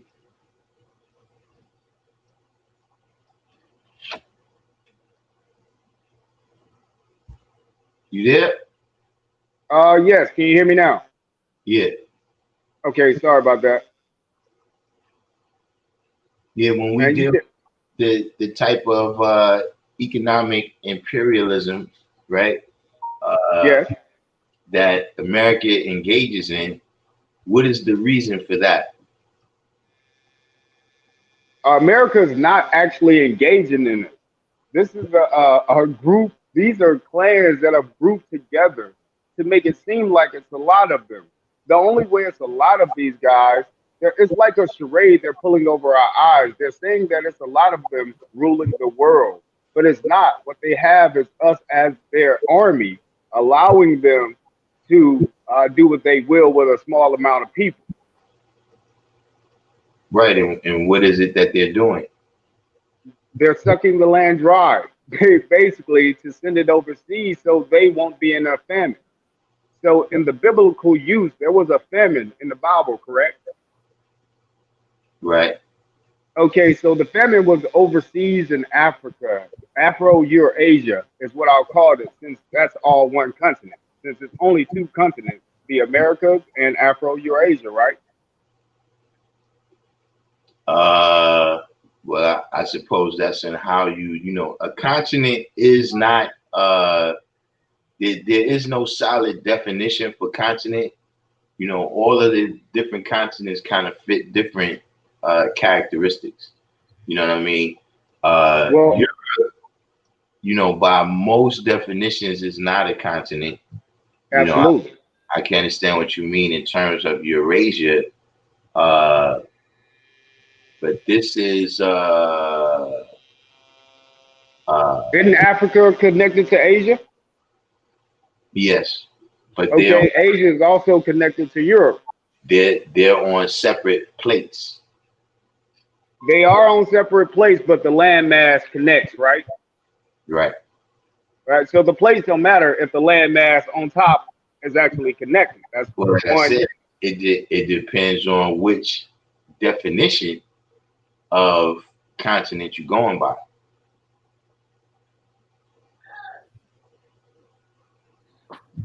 Also, wouldn't Australia be a continent? You can even group it in with Oceania.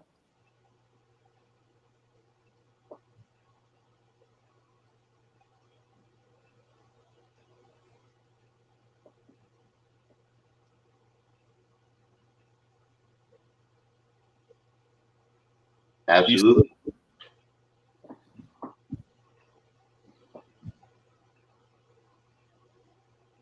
I think he goes in and out when he. Yeah, I wanted to ask him about the what did he say? The albino. Yeah, I wanted to ask him about the dark skinned albino and the light skinned albino. Yeah, I'm not really clear on that. Yeah, I'm not too clear on. You said that it's possible for you to be too dark. What are the consequences of being too dark? That's your body's producing too much melanin. That's how you get a. We'll call it for just for show right now. Those really black Africans out in Africa. You know what I mean? Where you're just pitch black, just pitch black, black. That's You got a a cousin form of albinism. that's black. Yes, that's a form of albinism. I know you guys know what I'm talking about, where somebody's hair looks just like their skin. Right. Yeah. That's albinism. That's just like when a albino kid is born, their hair looks like their skin almost, right? And so, which complexion? Like, can you give me an example of somebody that we all would know, somebody that's in the mainstream public media that is the original complexion? Uh, Anybody who's copper colored. I can't even say it's the copper colored people. Those are the melanin people. Those are the balanced melanin people. Now, but I'm saying, give me an example. Like, do you mean Uh, somebody? Obviously, you don't mean somebody that. let's say Master P. Master P. Let's bring Master P. Master P is a balanced melanin person. Okay. So someone who is albino, right? They are usually recessive, or they also carry the dominant gene, right? Because they're still black or what you would call brown, right? So Absolutely. so the dark skinned albino, is his genes recessive? Because if he has a kid with a copper person, is the kid more likely to be copper because their genes are dominant, or the dark skinned albino? Well, that depends on if the male or female is that one. Usually, it's the male that has albinism, correct? Only because a woman has the X and Y. I mean, both the mitochondria DNA basically. And what's the two chromosome a woman has? Is that X or is it Y? X X Y Y? What was that? Has double X. Double X. So she has full chromosomes. See, a Y is half an X, right? Three quarters of an X. It's missing a leg, right? No. No, what I'm saying is a woman is she's fully prepared. She has two All X's. right. A man doesn't. Hold on. First of all, let's deal with just because see, I know what you're saying because I learned this in school, right? In Right. terms of why men are more susceptible to things such as being colorblind, right? Is because theoretically the woman is carrying these traits, and as a man, you're missing that leg, so then that trait manifests itself. Exactly. So Yeah, by him but saying that, hold you on. understand what I'm about to say. Wait a minute. I'm saying that if you look at a sex cell right? You look at a egg or a sperm under the microscope, you will not see an X or Y. The reason why those genes is called X and Y is because at some point before they had before they had identified these sex cells under a microscope, they knew that there was something that was carrying genes in making a new person, but they didn't know Right. what it was. So in science, we know that science, the foundation of science is mathematics.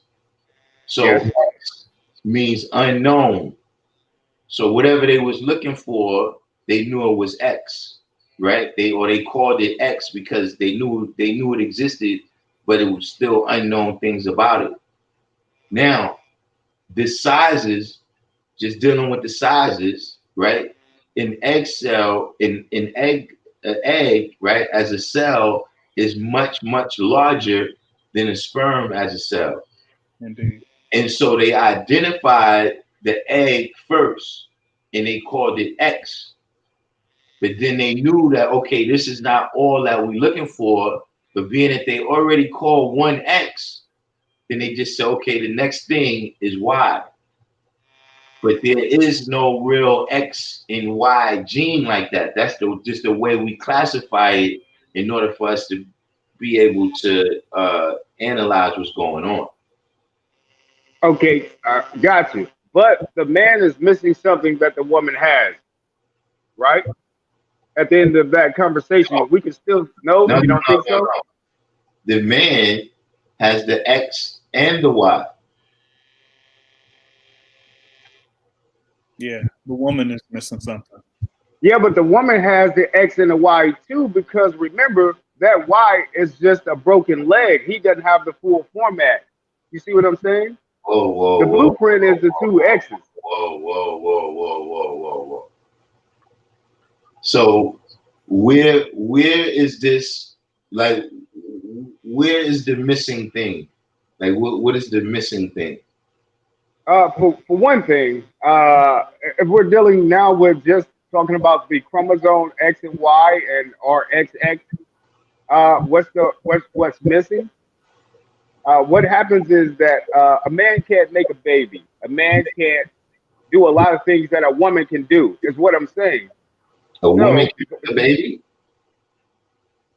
well, actually, I'm very sure before our time, women could impregnate themselves somehow.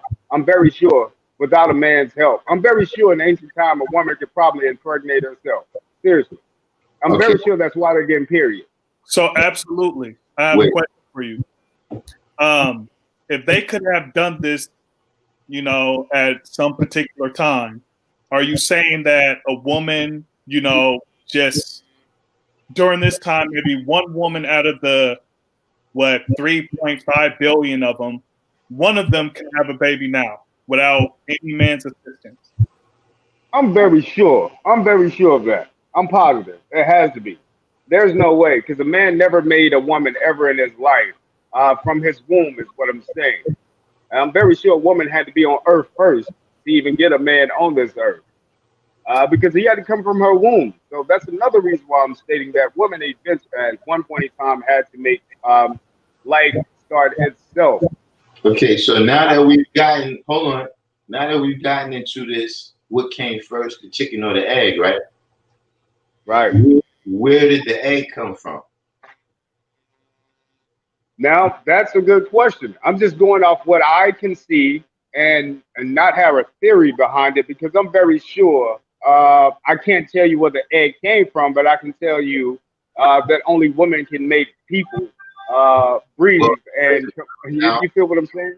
I don't look. You are aware that before something comes out of the woman, something has to come out of the man, right? And that's why I'm saying woman could impregnate herself at first before the man came along. If we're going back to the beginning of time, I think there were a group of women here first, giving birth somehow. I don't know how, but that's better than Adam having a woman come from his rib. But see, this is the type of thing that you're describing when you're saying that a man is a broken down woman, right? It is. That's Okay. what I'm saying.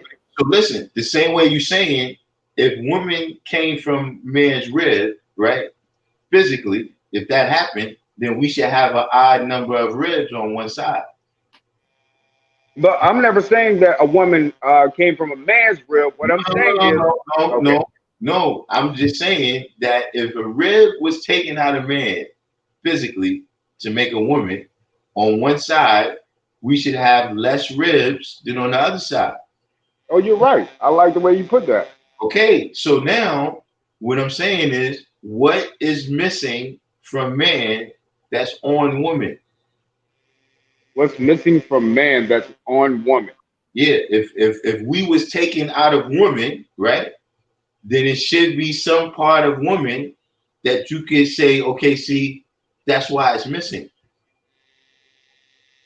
That may be something internal. I have to think about that. That's a good question, player.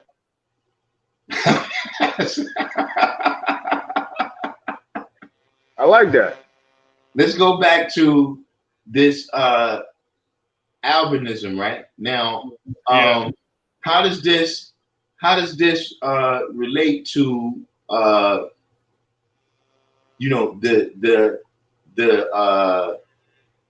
the science that was learned by Mengele and Punnett?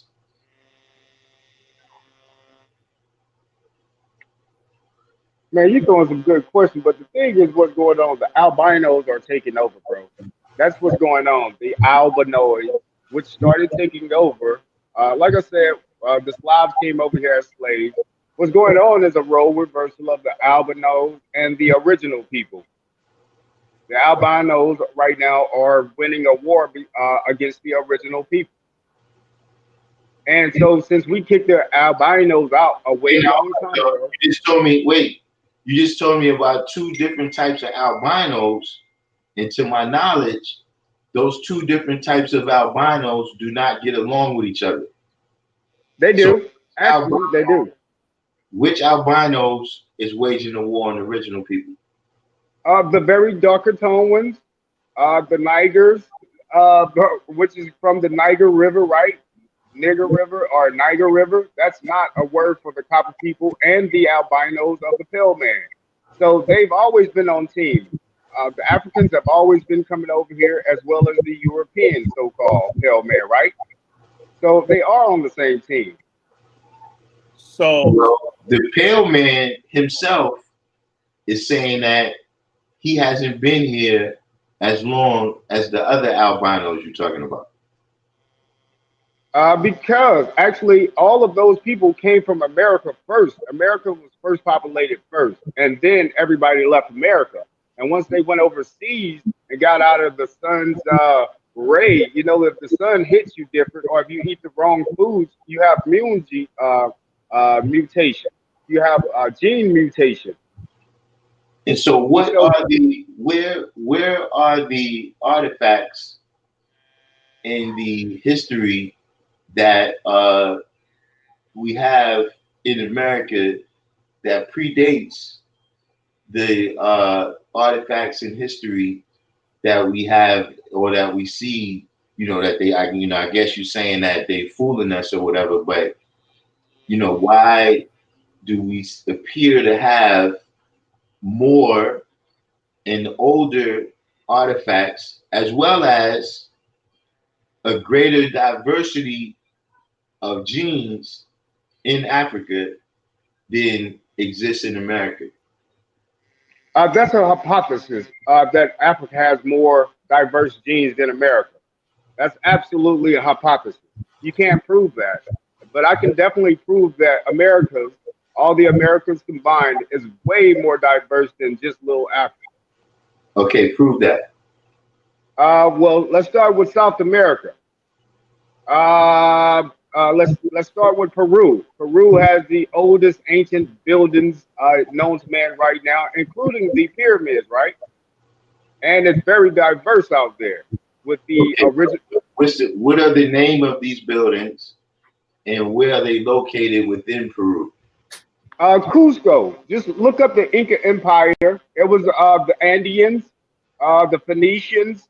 All of those great rulers came from the Inca Empire. The Phoenicians are part of the Inca Empire, were a part of the Inca Empire before they sailed away from the Americas and started colonies everywhere.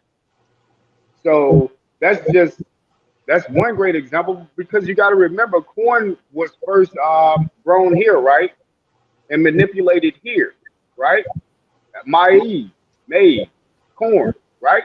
Right. Okay, also potatoes, right? Right off there in the Incas, right, where the Phoenicians came from. So what they were doing was Actually, trading, right?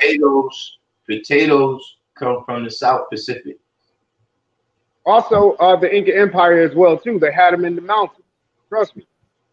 So you're saying that the Inca Empire extends from the South Pacific all the way to South America?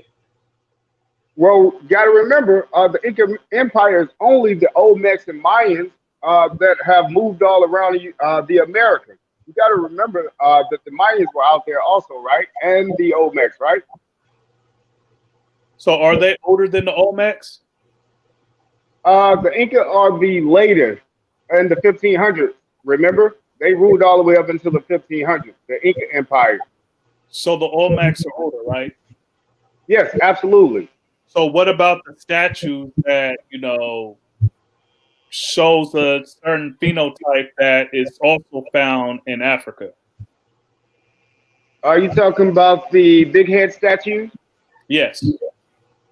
That's why I was telling you the Phoenicians sailed from the Peru area. So that's why you got phenotypes over there. If they're over there setting up ports to do trade and commerce, right? And set up cities and states over there, right? Didn't the Phoenicians eventually become the Moors? So they all right, so they first built that and then traveled to Africa and make the statue Built, in yes, South America. absolutely. That's why you have more stuff here in Americas, but most people don't do research on the antiquity of Americas because we're so focused on Africa. Okay. But all of these statues and items over here, the pyramids are the oldest here. Do the Carthaginians figure into this? Yeah, the Carthaginians are the Punics, which are the Phoenicians, which are the Moors. So they're all the same, just different name changes. Hold on. So where was Carthage? Tunisia. You remember North Africa was only called Africa in that small part, remember? Yeah, but now so you're saying that Northern Africa is different from Sub-Saharan Africa. Absolutely. The ancient maps tell you that only that little part that the Phoenicians had conquered around the Mediterranean Sea was called Africa, not the whole entire continent back then. Okay, now we do know that there's an entire Atlantic Ocean between Northern Africa and Peru, right? Absolutely. Now remember that the Andeans had let me ask you a question. So the Phoenicians at this point, you described them as this whole population of people you're saying, the Phoenicians, everybody's the Incas, right? You described them as a worldwide population. I'm all in. You said they extend from the South Pacific, right, all the way over to Northern Africa, through the Americas to Northern Africa. Of course. Now that's just one of the main tribes down in Peru. Remember, the Americas all ran by one big family, right? I mean, at that point in time, we're all just subsets of different tribes by that time, or clans or nations. I wouldn't say tribes because back then they were called different nations. Like eventually you had Choctaw Nation, which are also Olmecs or Mayans. You got Cherokee, which are also Olmecs or Mayans. It's all one big spoof of wordplay. And the Phoenicians actually left from the east coast of South America, from the Andes. All right, now, do you have, because mostly you just say, when you just keep saying, of course, right? But where is the evidence of this? Like, could you tell me some, scientific facts that I can observe, or some type of mathematical equation? Oh, he's out. Hey, yes, hopefully come back, man, Seekers, man. But that was quite a rabbit hole. It was interesting. He's saying the pyramids in Peru are the oldest. And I would want to ask him, is it older than the pyramids in Sudan? Oh, here you go, right here. Sorry, guys. Somebody was calling my phone, so it turned me off. My bad, player. So, absolute. So, how old are these pyramids in Peru, and are they older than the ones in Sudan? Yeah, absolutely. Remember, your guy just explained step pyramids came first. So the step pyramids are all throughout America, right? Not all throughout Americas, but there's some step pyramids in South America and Central America. Okay, and they are all older than the ones over there, because the buildings came from here. I think the oldest pyramid may be the step pyramid down in Cusco. I think it's maybe down in Peru area. I think it's like 5,000 years old or even older, or somewhere around 5,000. So their pyramids are way older and bigger than the ones overseas. Absolutely, way bigger. So, all right. So, is the one in Peru bigger than the Sun and Moon Pyramid in Mexico? Well, that's the same people that built those. So, is it bigger? Because I've been to the Sun and Moon Pyramids in Mexico. Yes, it's way bigger. It's way bigger down in South America, way bigger. But the same people built those, as you can see. Once you start doing the research, you'll see that the same people built those step pyramids. Okay, but that the Sun Pyramid isn't necessarily a step pyramid. It's like, just like the big pyramids out in the east, it's not like that. The famous step pyramids in South America, where they have like this section where you can just step up and it's different from the outside. Right. These have been renovated also later on, so that tourists can walk up them. Well, actually, they just found like 60,000 new like pyramids out in the Guatemala area out there recently. So they're still uncovering jungles out there and saying we had the largest civilizations over here. That's without a doubt. They're just not releasing their history because, again, it's role reversal. They want you to think that the Africas and Europe and Asia has it all, but they're actually using our material to have it all. Like when the jobs got taken in the 70s, they took them to China, they took them to Europe, they took them to Africa so they could have jobs, right? Because they didn't have jobs. Yeah. Okay, so that's how we got poor and they got rich. Okay, so then if they're not releasing this information, how are you getting it? Divine search records, man. Just searching, man. Searching for great records. Because there has to be something on the record. You said divine search records? Yeah, that's me going online and reading books that I know about and talking to different people I know about with the wisdom from ages old. I'm from Mississippi, so I know a lot of old heads. What are some of these books? Well, it's skimming through them. It's not like actual names, but definitely I'll have to give you some good names of some good books one day, man. Yeah, because the books, so far, you make a couple of statements, and then I ask a couple of questions, and then you say they are good questions. You know what I mean? Because some of your geography and some of your chronology appears to be off. You talking about with the Phoenicians, Moors, and Carthage? Well, that would be one, and the different people that you connected them to, right? Especially when you begin to separate the different people according to complexion, because many of the South Pacific people, right, would be classified as what you are calling albinos. Which they are. Okay, so how can they be a part of the copper tone original people that you're speaking of? So are albinos original people too? Well, they would have to be because they came from original parents, right? Here in America. But once you Wait, go wait, overseas, wait, hold on. You said that albinism is a mutation. yeah, okay, let's say here. We know that if you're out of the sun's element, your skin tone is going to change. Just, I ain't saying big change, but just you as a dark skinned person or a copper colored person, as I see the red tone. But let's just say you don't go outside all summer. And you don't, and of course you stay inside during the winter. Won't you be a little bit lighter next year, like come spring? No, You don't think so? no, not me particularly. There's a limit to how light I'm gonna get. I mean, And of course. here's the thing about that.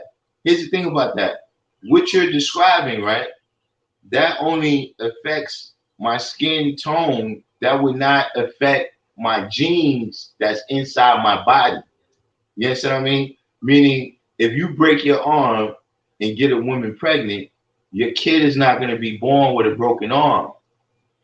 So I think you misunderstand what I said, what I'm saying. What I'm saying is, I was just giving that as an example. The sun does have an effect on people's skin. It does make people darker or lighter just being out or in the sun. So what I'm saying is, if you're outside of the sun's reach, the sun only stops at the 33rd degree, right? When it's circling around the Earth. So if you're way up north, Hold on. I have a few questions with At that. the 33rd degree? well, it's circles. You know how the sun circles in a certain degree every around the Earth every year. It doesn't. It's always on the same cycle, right? No, it's not. I see the sun the same. During the course of a year, the sun is in the same spot. Like if I go outside today, let's No, say that's not. not true. No, that's not true. And see, you just told us a whole bunch of science about the pyramids. So if you really studied the pyramids, you would know that the pyramids prove that the sun doesn't always appear in the same position. Because on particular days, on the particular days, the solstices in the equinox, the pyramids is built in a way to allow light in or block light out. And that's what I'm saying. Every day next year. So let's say I mark the sun today, this year, and then next year, the same day, it's gonna be in the same spot, bro. I promise. I ain't saying from day to day it's in the same spot. I'm No, saying no. So listen, once again, if you know about the science of the pyramids, you know about the science of uh, the South Pacific Islanders, right? Who is the most prolific seagoing people, right? Then you would know about the precession of the equinoxes. I do. I believe the Earth is flat. Not belief. I know the Earth is flat. So we're talking two different things here. Oh, damn. Okay. Wait. So we're on two different subjects. That's why you're not catching my drift of the third. Now we've arrived. G, before you get there, before we get to the flat Earth, my God. Wait a minute. Wait a minute. So hey, let me ask you a question. How many hours are in a day?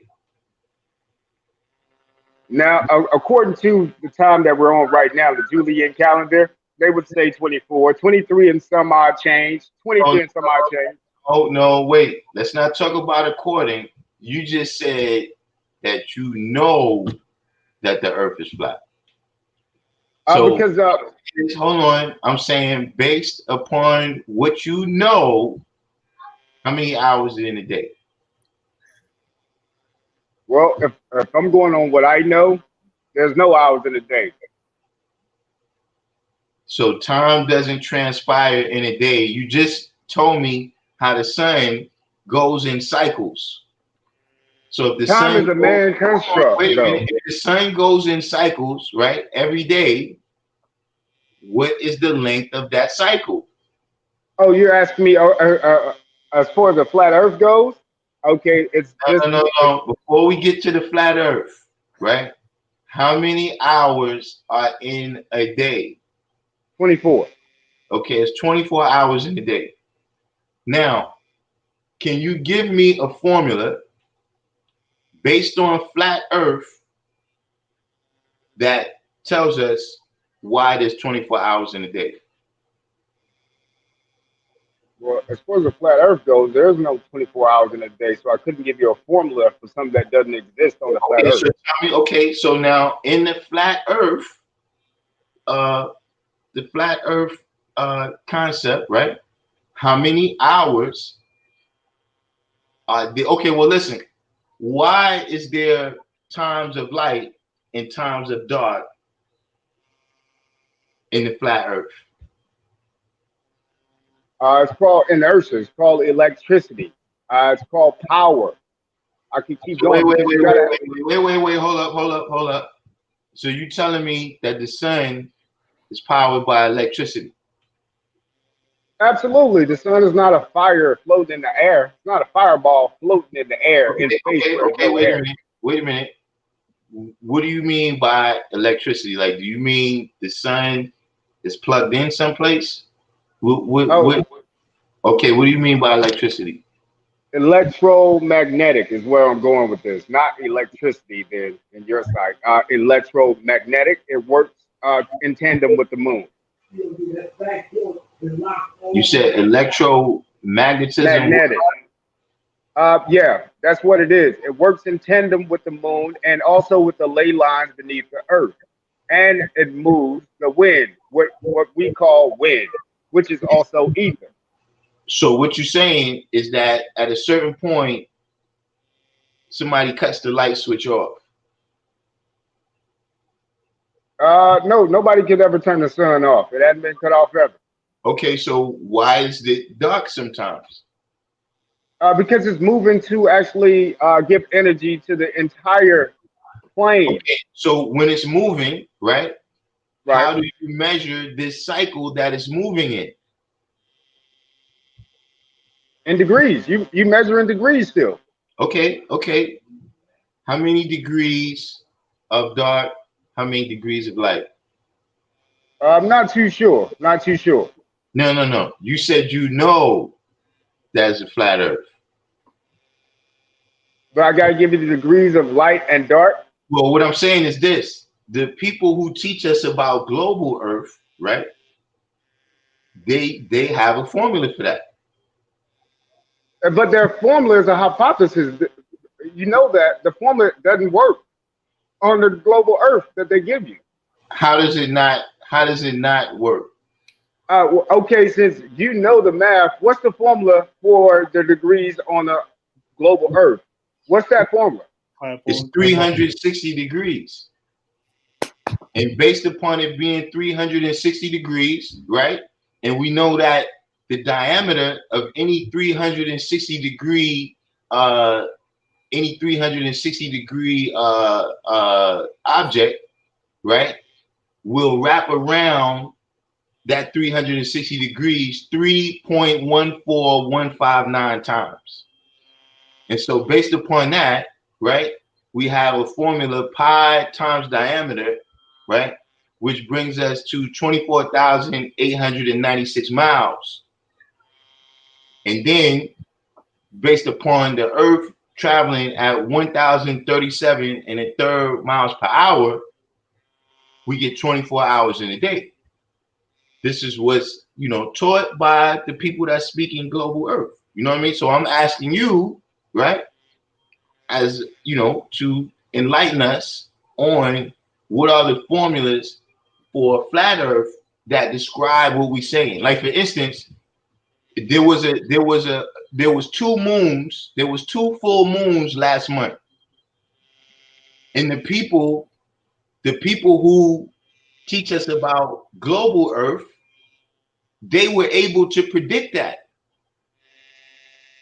Were you able to predict that through the flat earth model? You probably could have been able to, only because it's really easy. No. You said you know that the earth is flat. And so I'm definitely sure. I can't give you that formula because see, on the degree, only because we don't. This is what leads people astray. This is what leads people astray into believing the globe earth model, right? Is because in the globe earth model, they're able to explain things that happened in the past. They're able to explain things that happen every day, and they're able to predict things that will happen in the future. You call that an institution, though, right? People Yeah. that are able to predict things are making those things happen, player. You said, wait, did you ask if they're predicting them or making things happen? Both. They're predicting things and making them happen. Okay, you so see what I'm saying? Call it institution. Wait a minute. If they have the power to make things happen, right? Do you have the power to make things happen? Yeah, if I had a team of people and we really went deep on this flat earth knowledge to get the degrees, but we don't know the actual shape of the dome that's covering us, which we call the sky. So we don't know how far it's going before, well, I don't know. So I can't believe their knowledge either, because these are freelance thinkers Now, that are trying to find the knowledge. You do know that this theory that you just spoke on about there being a dome over the planet is a theory from Greece, right? No, I just know that the Earth is not moving, and the sun and the skies are actually moving. And that's not a theory, actually. And remember, the Greeks are fake, so that wasn't actually people. Like I said, the historians have already said that they made that up. And they No. Whether the historians say they made it up or not, we both, we spent some time in school, right? And what I'm saying is that this is a theory from the Greeks. There was a Greek scientist. But you just said he was fake, so you can't use that as an example. Huh? You said that guy was fake. Remember Aristotle, whoever you're about to mention? You remember you said that people have said that was kind of fake? My question is, why are you espousing a theory from there if it's fake? But I didn't actually get that theory from there. It's just the little common sense thing that you can actually understand. It can't rain upside down in Australia. So on the globe, somebody's upside down, right? Wait, on the globe, somebody's standing upside down, right? What does that have to do? What does that have to do with the earth? See, because we travel a little bit. What I want you to do is explain to me why it's light and then why it's dark. See, I just explained to you. Hold on. I just explained to you what was taught to me by the people who teach about the global earth. So what I'm saying is, how come you're not able to explain? It seems as though there's a lot of conjecture. There might be some questions, but you still haven't explained to me why there's 24 hours in a day, and you haven't told me what you can predict. Like, can you predict right now when the next blue moon will be? When will there be two full moons in the same way. Because what I'm saying is the people with global Earth, they've already told me that it's going to be in about 2 years. So what's the prediction based upon the scientific formulas? Well, I don't have any scientific formulas, and that's what keeps us duped into their stupidity. You need a big scientific mathematical equation to prove that something is right or wrong these days. Okay. And it's, Everything is math. Well, so not everything is math. Some things are common sense. Name one thing that isn't mathematics. yeah, It can't rain upside down. That's not mathematics. That's common sense. it's not mathematics. Why do you keep saying that? So wait a minute. Is gravity real? No, it says the theory of gravity, right? So you're saying gravity is not real? It's never been real. That's something they made up. Wait a minute. Density. Can you jump off a 10-story building for me right now and prove that gravity is not real? Well, that'll be my weight making me fall, not gravity. I'm just heavier than the air around me. That's Okay, weight. now hold on. The people who tell us about gravity, they tell us that gravity is that weight rather is mass times gravity. There's no gravity. It's called inertia, if anything. That's what I'm saying. Listen, if the same reason you won't jump off a roof of a 10-story building, that's what the rest of us call gravity. No, it's called inertia. If you're looking for the right word, or it's called buoyancy. It's just that we're walking in. Wait. Let me. Stop. You said you're from Mississippi, right? Wait. I'm from Mississippi. All right. What part of Mississippi? What's me? I'm from Mississippi State University's hometown. You probably don't know the name of the town. You're from a university town. Absolutely. And you're telling me that an object falls to the ground because of inertia. Not just inertia, because we're all electric beings. So it's no gravity. What I'm saying is we have electricity running through us and our weight and the air around us. Remember, the air around us is water, right? The air is water. Yes. Just like you get, it's mist, right? The air is all types of water in the air and everything. You're walking through water right now. I promise you. It's called dew. It's called fog. Okay, so water. So when you get in the shower, right? That stuff that falls on you, what's that? What's the stuff that's floating up though? Steam. Isn't that water? No, it's steam. It's water. It's a different type of water, right? No, it's steam. So steam doesn't come from water? No. Wow. Ice doesn't come from water either, does it? No. I like that. See, what you're dealing with is a substance that's called H2O that is in different states depending upon the temperature. What are you breathing in? Oxygen, right? Right. What's in the word water? I mean, what's in the H2O? Hydrogen to oxygen, right? Right. Right. So you all walking through water. So you can breathe water. It's a mist of water. It's the evaporation, right? Evaporation turns into precipitation. So in order to evaporate, you're walking through a gas, right? Oh, wait, hold up. Now you changed it. Now you said before you said we walking through water, now you said we walking through a gas. Water is liquid. Gotcha.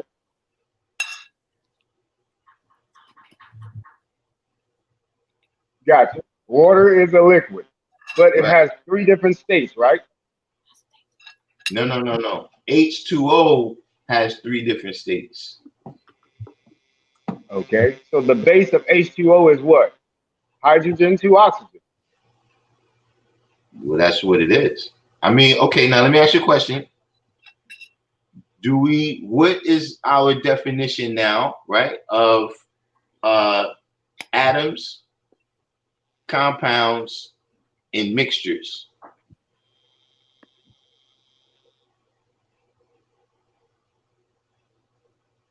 What's the definition of atoms, compounds, and mixtures?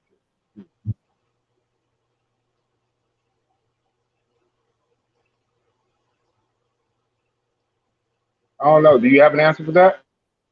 Well, atoms, right, are the basic building blocks of all the reality around us, right? And when you deal with building blocks, you have to bring those blocks together in order to build anything, right? They build in blocks. You got to bring those blocks together.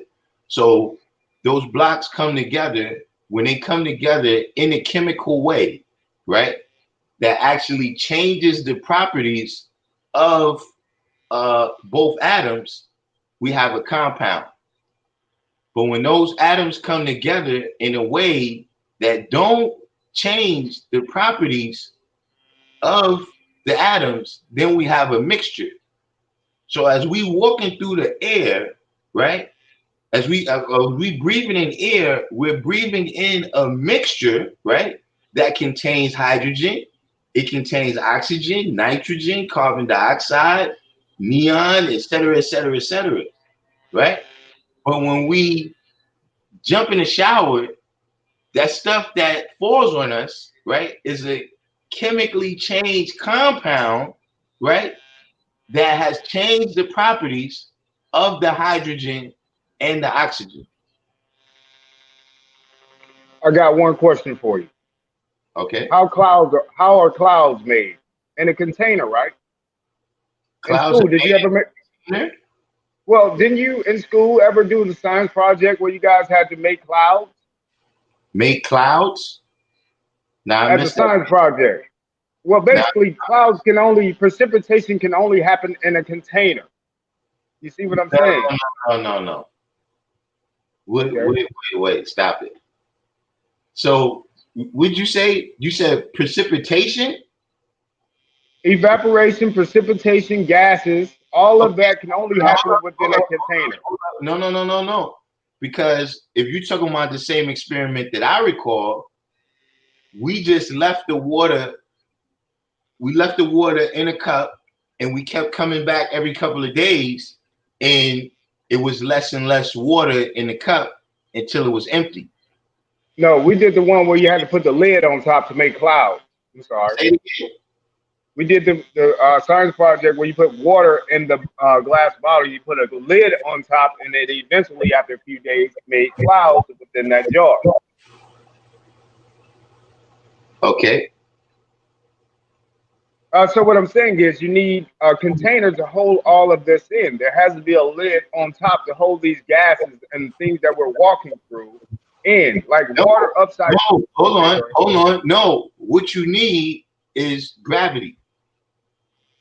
oh, so gravity allows a butterfly to fly, but it holds the whole earth of water in when it's spinning and turning upside down. I heard the Whoa. Now we know what cause and effect is, right? It's not gravity. No. I'm asking you about cause and effect because see, right now, what you're doing is you ascribing, you're telling me that a whole bunch of different effects come from the same cause. Okay, I'm just saying gravity doesn't exist only because it can't hold a body of water in that has waves. Where does gravity stop? How does it know? Hold on. Let me ask you a question. How high can the clouds go? Uh, well, airplanes haven't flown over 12 miles high as of yet, so clouds can't be no more than about what? I would say about a mile up. In fact, clouds can go 6 miles up. But even if you say a mile, hold on. Let's accept that you said a mile. Let's go with what you said, right? What stops them from going 2 miles? That's where they start at. You ask me where clouds at. They start at 1 mile up, honestly. They start at 1 mile. Okay, so how high can they go though? There has to be a threshold. I'm not too sure how high they go, only because at some point in time, toward the ninth, 10th mile, I've never been in an airplane to actually do that research myself. And I can't, I know that sounds weird. I don't like to just say what other people's studies are if I haven't done that research and seen it for my own eyes. So I can't say how high clouds go up, and you really can't either. In fact, we know that clouds go up 6 miles. How do you know that? Tell me how you know. Well, this is something that's been measured empirically. That's not an answer. What do you mean it's not an answer? If you ask me Who how do I measured it? hold up. If you ask me how do I know how tall I am, and I tell you because I measured myself, how could you tell me that's not an answer? Okay, I'll accept that. I'll accept your answer that it's empirical. Also, That's a big word. Do you have any empirical data based on flat Earth and no gravity? Yeah, you can look up geodetic Earth, and that's done by the military. They have it all sketched out how they fly planes. They use a flat Earth map also. The pilots. They don't use a globe to navigate. Nobody does. What did you say again? Say it again. Look up geodetic Earth, and that's something that the military did, so they know where to fly. Geodetic Earth. Hold on. Let me look this up. B-O. Geo. Geo. G. Letter G as in God. Geo. Geodetic. Geodetic. Yeah. Military. Military drawing of Earth. Or whatever you want. Geodetic. DED. Geodetic or Dedic? With a D, as in Derek.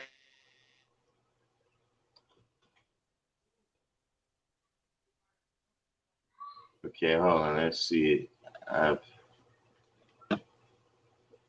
But the military said Earth is round, so why are you using their system? No, they don't say the Earth is round. Geodetic Earth tells you that Earth is not round. It's in an oval, flat Earth shape. The Earth don't move. Only the sun and moon is rotating on top of us. That's why pilots use a flat Earth map to fly. So why are the clouds moving? The clouds are moving because the sun and the moon are the only thing moving. So the skies are moving. Only the sky is moving. Only the sky. The Earth is not moving. Otherwise, planes would never be able to land. Okay, if so the Earth and can I ask you a question? Please, por favor. Is the Earth a part of the sky? We're all in the same building. We all in the sky. So if the sky is moving and the Earth is a part of the sky, why is the Earth not moving? The Earth is still. I'm saying only the sky, the sun, and the moon and the stars are moving on top of our head. If you look up, you'll see that only the sky is moving. Your tree and you are not moving. Like I said, if we were moving, a helicopter could just float up in the air and the Earth would move underneath them eventually, right? Yeah. And that never happens. Actually, it would happen. No, it wouldn't. They've done experiments. They've done experiments. I can take you to that page as well too. They've done plenty of experiments floating above ground, way up in the air, and the Earth doesn't move. Who's done experiments? Type in helicopter flat Earth experiment. Just type it in. I mean, multiple people have done it. This geodetic doesn't seem to be saying what you said. What is it saying? And I want to ask another question right, is what about GPS? GPS is done by cell towers. Ain't no such thing as satellites. Those are weather balloons that eventually come down or they go get them. But I'm saying that according to GPS, the Earth is a globe.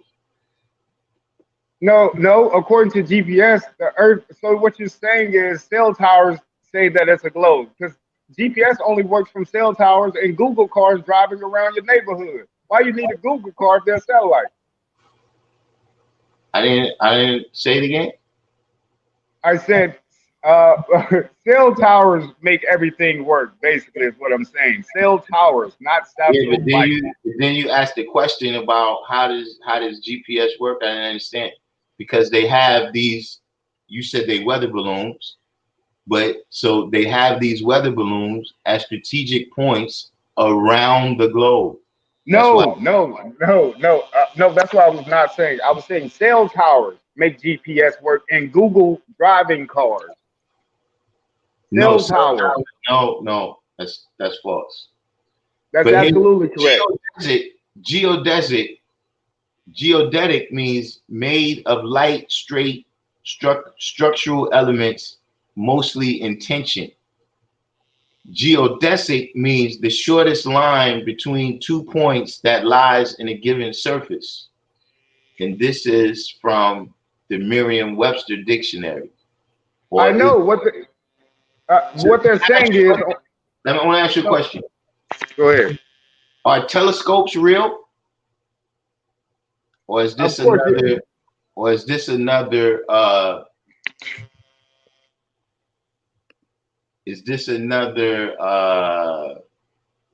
Some propaganda that we fell for. But are telescopes real? No, it's part of the institution. They can digitize telescopes now to have you looking at something from your telescope, and the graphics on the inside is showing you something different when you look through it, because we all know that stars are just transparent luminescence. You can see through the stars, just like you can see through the moon. You can see the blue sky through the moon during the day when it's out, right? No. Yes, you can. You can see the blue sky through the moon. Listen, maybe it's because I descend from albinos, but I cannot see through the moon. I can see straight through the moon, blue sky, when it's out doing in the south right here where I'm at. I can walk outside in Atlanta right now and I can see the blue sky through the moon during the day, every day. And at night, I can't wait. So look, why can't you see through it at night? I can, because you can see when it's supposed to. You can see the still full circle of a full moon, right? But you see the night black sky through the moon that's not showing, right? No. Yes, you can. Yes, you can. No. So let's say it's a half moon. Let's say it's a half moon. Can't you see the black night sky through it? No, stop. Oh, you're not being realistic. Stop. I'm saying, why can't you see? Look, let's say it's a half moon. Why can't you see through the half that you see? Why can you see through the half that you can't see? You're not seeing through it. Yes, you are. I can see the night sky through the moon when it's a half moon, bro. So when there's a half moon, you can see stars behind the half that's dark. Absolutely. Do you have any pictures of when you've seen? You know what? I'll upload some for you. So wait a minute. What about the full moon? Have you ever seen through a full moon at night? No, that's just because, like, when you look in the light bulb, you can't see through that light bulb. Can you just see the ceiling? Because it's blinding you with the whole light being on. So if I look through a light bulb, what? I mean, what I'm saying is, if the light is turned on the whole way, you can't see through it because now that light is stopping it at its surface. What you're saying is, wait. You're saying that the moon is all light. A luminescence. Yes, when it's all lit up, you can't see through it because it's lit up at that point. You can't see through something that's that far away. which is probably only about 33 miles away. Who knows? Who knows So how wait, far it is? if you can't see through something that's far away, then how have you seen through the moon? I said when it's lit up. So hold up, don't misconstrue my words. I said when it's lit fully up. When it's lit fully up. First you said you can see through the moon. And then you said I said when it's a half moon. no. When it's a full moon, can you Oh see through? God. And I said no. So don't misconstrue what I'm saying. No, So no. I got a question. I got a question right quick. I got a question. So when there's a half moon, where does the other half disappear to since you could see through it? Wouldn't it be the same as the full moon? Like it's still physically there. You're just only seeing the half. So where did that half Yeah. go? Does it become translucent? Well, you know what? As men, nobody has actually figured out, but you can still see through a half moon. It's just a luminescence.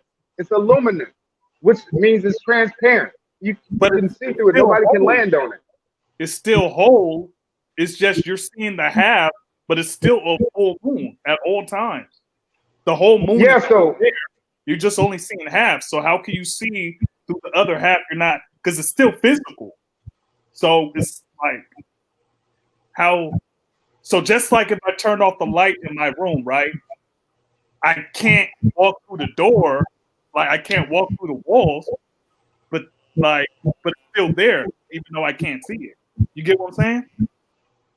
I totally get what you guys are saying, but you guys evidently don't get what I'm saying back to you guys, which is okay, but it is kind of strange to explain this phenomenon.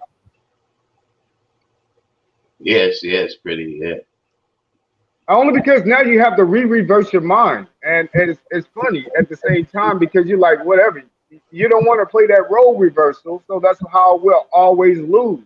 It's no, see, this is the thing here's the thing. I've been doing something, right, that's been working for me for decades.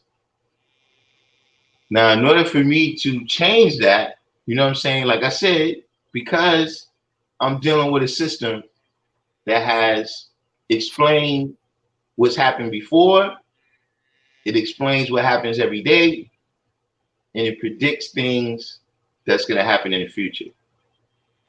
So because of that, right, I'm just confident in this system that I'm dealing with. You understand what I'm And saying? that's our problem as a people, though. All the things that all the things that we was dealing with before we started this conversation, right? And I was talking about politics and institutions that we had to manifest, right? I based all of that on mathematics. But you tell me that everything is not mathematics. It's not. And so what I'm saying is, listen, before I dealt with this system, right, I dealt with another system called Christianity. And the problem with that system is that system, it told me that these things were supposed to happen back in the days, but they couldn't prove it. And they couldn't tell me about the things that was happening around me every day. And they wasn't able to tell me what's going to happen in the future. So that's why I left that system for this system. So now for me to leave this system for the system you saying, you're going to have some more answers. But I don't have a system. I just have real life. You should be able. It's about real life shit right now, not like about math and system. Okay, so if you don't have a system, then how can you tell me about what the sun is going to do every day and what it's going to do next year, unless you've observed a system or a cycle at work? You know what? The only reason why they know because they have control of all the major techs, the airplanes, and they've been studying for years to get this knowledge. So me, myself, you, yourself, and your guy on the panel, we're just now coming into a lot of knowledge. So some of the questions you're asking me, I wouldn't be able to tell you, but I can definitely tell you it's not about belief anymore. It's about knowledge.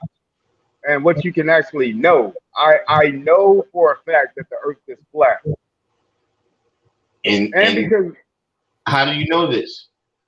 like my main reason is what got me into it about 8 years ago is that it can't rain upside down. It cannot rain upside down. So that's what made me look into What the does flat Earth. raining? Hold up, hold up. What did you got to explain? First of all, what is raining upside down? If we're on a globe and we're standing upright, who's upside down? And you can't say nobody. Well, once again, I've already asked you to prove that there is no gravity by jumping off a 10-story building. But I can prove there's no gravity through a science experiment. Will you jump off the roof of a 10-story building? But that has nothing to do with gravity. What I'm saying is that the reason you won't do that is what I call gravity. No, I call that stupidity. That's stupid. That thing that causes you to not want to jump off the building is It's not gravity. It's called buoyancy, man. I'm heavier than the air around me. That's not gravity. Buoyancy, no. We've already discussed the differences between air and water. Buoyancy is about water. I said, well, air is a gas, right? I'm heavier than the gas around me. It's the same thing. It's not the same thing. In water, I would be lighter. In this gas, I'm heavier. And that's why the gas around you it's not. But wait, even the gas around you, right? It's still does the gas around you, does it leave the atmosphere of the planet? It can't. We're in a container. Who put that container there? And so how does the air get recycled in the container? Like how come right now, hold on, if I put you in a container right now, you're gonna die from lack of oxygen eventually, right? So the container that we're in, right, with all these billions and billions of people, right? How come we haven't used up the oxygen? You can't use up the oxygen. Because I mean the Earth only because the sun, the Earth, the electromagnetic field around the Earth also cleans the air. So the higher up it goes, it comes back down. Just like the rain, it comes down, but then it gets evaporated back up. That's cleaning the air. The evaporation period. No, we're not talking about polluted air. We're talking about oxygen versus carbon dioxide. Like I said, evaporation cleans the air. The sun and the moon and the skies moving on top of us also cleans the air. Dust storms, water cleans the air. Wait a minute. You do know the way oxygen reacts with the body, right? Absolutely. Hold on, because you talked about the experiments in school. Did you do the experiment, right, where you put some water in a bowl and you had a candle and you set the candle on fire and you put a container over it, and after a certain period of time the candle burns out, but some of the water rises up into the container, and you was able to measure how much water rose into the container, and you saw that it filled up 20% of the container, because right, the air around us is 20% oxygen. Right. You did that, right? Okay. Yeah, so I know. So hold up. Within that container, right? That oxygen was used up because oxygen is a part of the fuel that our cells use to burn. The same way it's a part of the fuel that that candle used to burn. You do realize? Yeah, but then again, that container. Hold up. So how come we don't use up the oxygen that's in the container that we're in? Now, I'm gonna just be straight up honest with you. Your example was great, but you can't use our little jar in school to the entire earth and all our minerals. When you put No, that you cap just on that did it. little, You just did it. You just told me about a cloud that's made in a jar, but now you're gonna tell me I can't use it. See, this is what I'm saying about a system. There has hold on, wait a minute. no. There has to be some consistency here. There No, has what? to be some consistency here. Yeah, I got you. I owe you one on that. But check this. What I'm saying is the minerals that are in our container is different from what you just closed off in a scientific jar. You see what I'm saying? Our container has a lot more stuff. You just closed off the oxygen in that jar. No, no, no, You see no, what? no, no. We just put it on top. There was no extra. There was no vacuum. There was no altering of the air. It was the regular air around us that we breathe. I'm saying, And look, like, if you go you ahead. if you go to a party, you ever been to a party and you know it gets hot. This is a little hard to breathe. You ever had that happen? Yeah, absolutely. Okay, so how come that's not happening in this container that we're in? This container is pretty big, bro. And like I said, it's some magical shit going on behind the scenes that you or Whoa, I can never whoa, explain. whoa, whoa, Woo! whoa, Man, whoa, oh. whoa, whoa, whoa. Okay, I'm okay. Rick James, bitch. Wait a minute. Charlie Murphy. Wait a Not a minute. minute. Not a Wait. minute.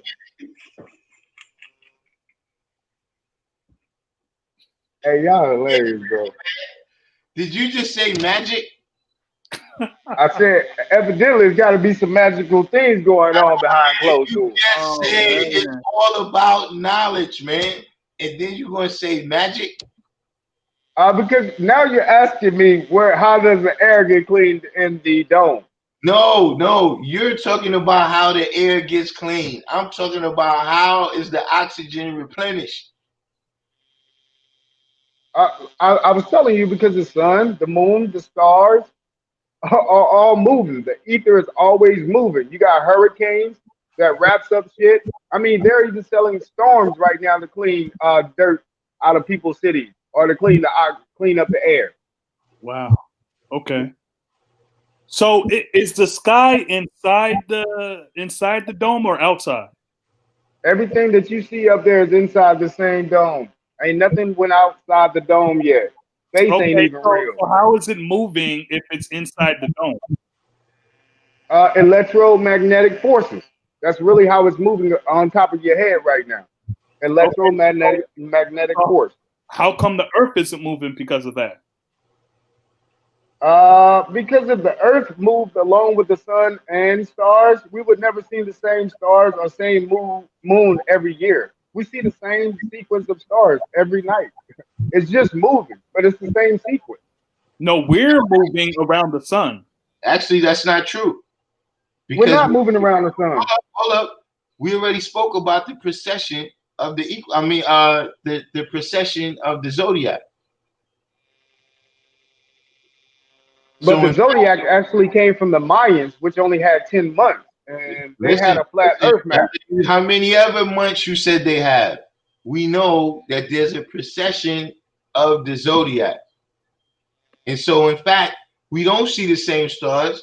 It's just that you're not physically on the planet for long enough to see it change. But if you can't tell me all the science about the Mayans and then tell me that you don't know about how the zodiac processes, you can't tell me about the equinoxes. You can't tell me about the solstices. I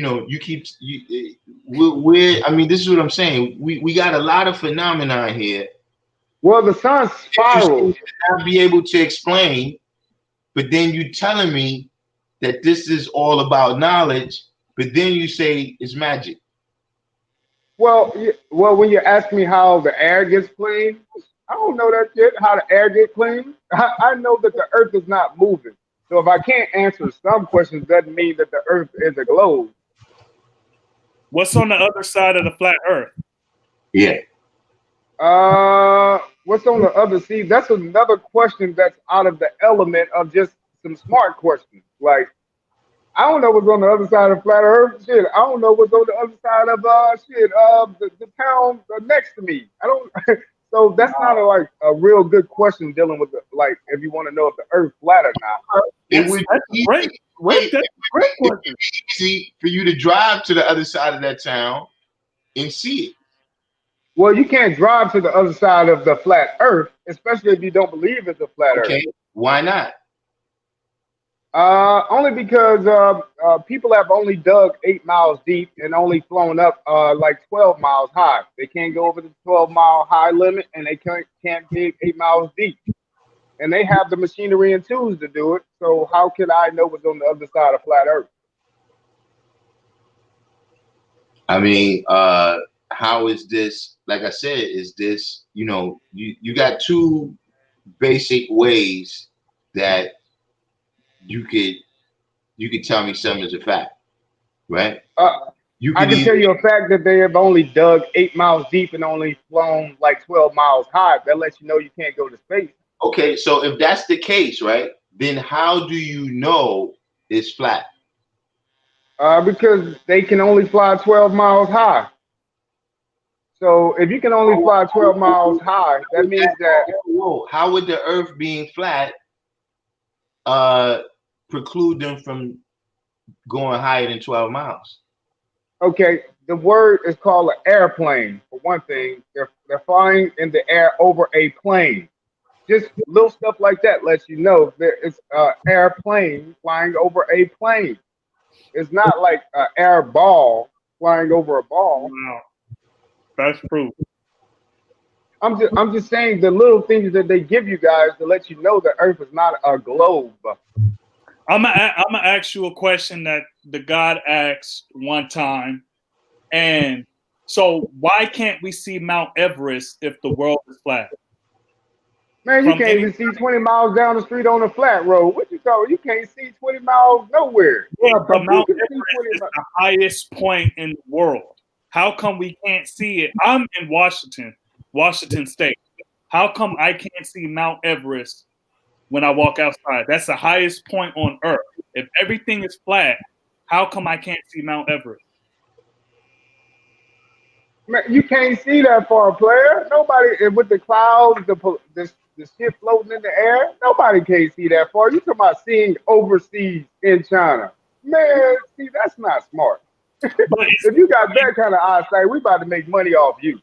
Wait, hold up. What about magical stuff, though? Stop the presses, because you said that you can see through the moon 33 miles away. But that's straight up in the air. He's talking about something that's on land. To be straight across, you said the Earth is flat. How can you see straight up, but you can't see straight across? But don't you go up and down hills? Don't you go up and down hills when you're driving, right? So the Earth is flat, but it has hills, it has ditches, it has lakes. See those hills? Huh? Why can't we see those hills? Because your eyesight can't see that level across that far. But if you look straight up, you can see further. Oh, stop. You can't see level, but you can see up. I said that far. You can only see, your vision only gives you about 3 to 10 miles in vision. Explain to me, what is the flaw in the eye that doesn't allow you to see level, right? But allows you to see straight up through the moon that's 33 miles away. That's because it's straight above you. It's not like you're looking over a hill or looking through the fog or the pollution that's happening on level on the earth. It's not level because you got hills, you got mountains, you got ditches, you got lakes. It's not level earth, of course. You know that, right? You have elevation. No, I don't know. You said it was flat. Now you're telling me it's not. It is flat, but even a flat has to have hills and ditches. Don't you got a lake? What is a big lake? A ditch, right? So it's still flat, but you got a lake on this flat Earth, right? Just like if you have a pool in your backyard, don't you have to dig a ditch on Can I that ask flat you can I surface? ask you a question? Listen, how come the Atlantic Ocean doesn't just spill over the side? Like right now, if I spill some water on the table, right, then the water would just spill over the side. Now you said there's no gravity holding anything down, right? And you said that the Earth is flat, right? And that it has it's a certain it's an oval, right? So that means that Right. the edges of this flat Earth are prescribed. So how come the oceans don't just spill over the side? Just like I was saying, if you dig a hole in your backyard for a swimming pool, is the water going to fall out the side? No, because it's in a ditch, right? So you saying that the land masses that we on is surrounded by ditches. No, what I'm saying, yeah, you can say that since you don't understand that a lake has a ground floor to it and it's in a container also, right? Just like a swimming pool is being dug out of ground, but it's still on flat ground, right? It's just being dug deeper into the ground to put water in. So I'm in Washington State, right? So let's get back to the Mount Everest. So I'm in Washington State, and the only thing, besides a few hella islands, that separates me from China, Nepal, and Mount Everest is a big ocean called the Pacific Ocean, right? The Pacific Ocean is something called sea level, right? So Mount Everest is way above sea level. So I'm literally on the West Coast. So I should be able to look out on a very sunny day with no clouds or anything because we don't have that much pollution over here. I should be able to look out and see Mount Everest because Mount Everest is not as far as the moon from me. Hey, look, you funny, but you can't see that far on level ground, and you'll never understand that. The stars are Why? not the same stuff made on land. Like the sun and moon is not made out of the same stuff made on land, right? Why should that matter? Because your eyes can see different things differently, right? But I can only see the moon because of sunlight. Well, why No, because the sun ain't out during the night, right? what is the flaw in vision that doesn't allow you to see on the planet, but you can see off the planet?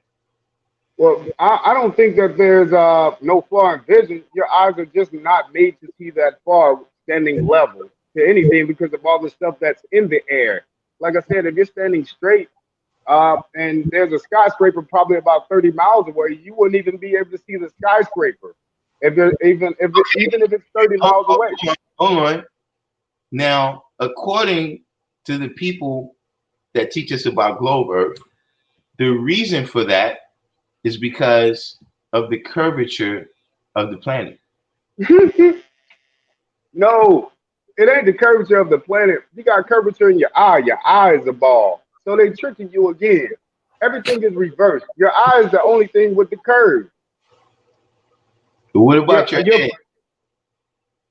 I'm talking about what you're seeing thing. No, not my head. I'm okay. But what I'm saying is your eyeball is a ball. Listen, you said the only thing that's round is your eye. That's asked you. What about your head? You know I caught that. I got my mitt on. So is the dome circular? Is it flat too? Well, the geodetic dome for the flat Earth, like I said, the same flat Earth map that the military uses, they're saying that it's an oval shaped dome. And who put it there? Because they fly around it. And who put it there?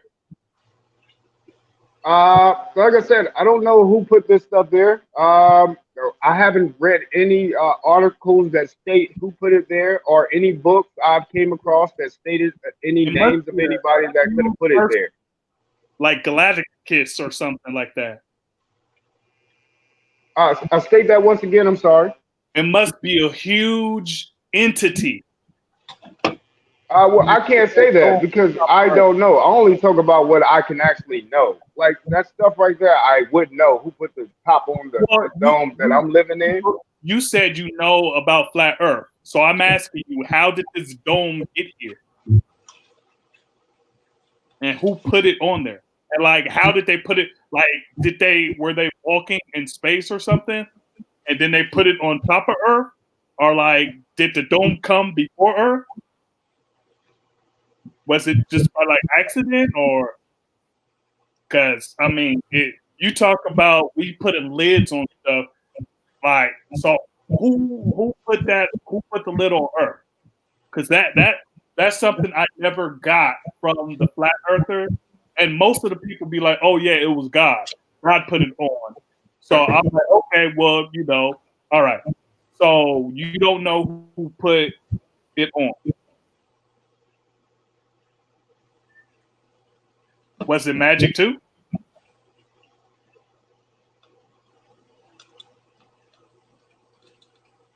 Absolutely.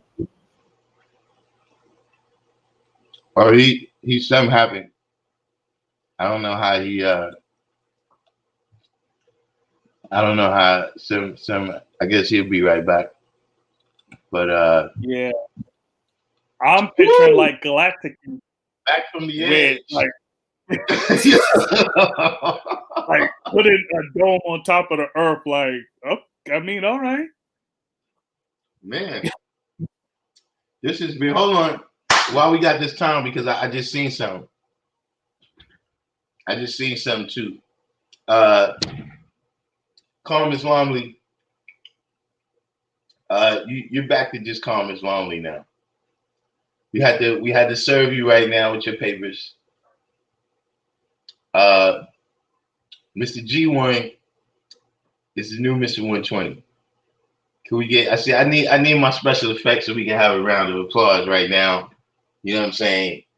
Mr. Green One is the new Mr. 120, and now you have to go back to being the lowly, calm as Longley. It was good while it lasted. You know what I'm saying? It was beautiful while it lasted, but Mr. Green One is taking you out. He's the new Mr. 120. You know what I'm saying? So I don't know what's the deal with the brother. I guess he's gonna bring some, But look at everybody, man, who's enjoyed. I guess this has been like a past hour or something. Make sure y'all hit the like button for Absolute Lee. Oh, his Bluetooth went down. Oh, all right. So you know what? You're right. You subscribe. That's fantastic, Mr. Absolute Lee. So that means you'll be back. Yeah. You know what I'm saying? And I would suggest you do some more research so the next time we speak, you can have some more things that you know that would kind of back up these claims. I'm still going. I'm never going to stop asking you to step off the roof of a 10-story building just to show me that there's no gravity. Just let's on.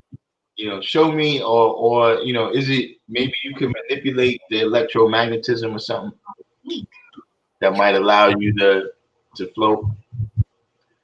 But does anybody, man, getting back to the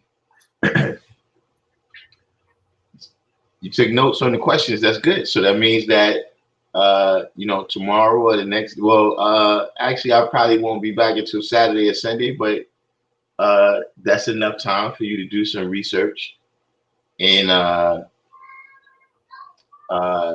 maybe you can win us over to the flat earth side. I mean, you may not be a follower of Sanchez, but you say a lot of things that Sanchez says. Shout out to Sanchez. He do his thing and everything. Don't agree with him on the flat earth. Yeah. I was waiting for the density. But does anybody have any other questions?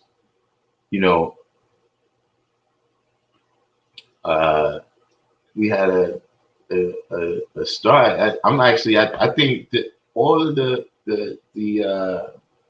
both of the videos today, I think I might have to go back and split them up. I gotta split the political conversation from the flat Earth conversation. Right? You know what I'm saying?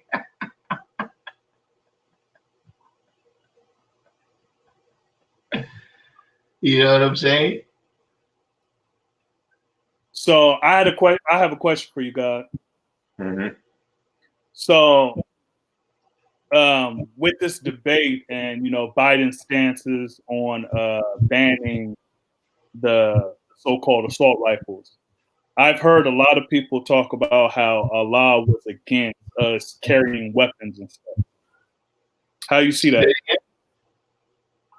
Oh, people in this nation have said that Allah was against us carrying weapons like guns and stuff.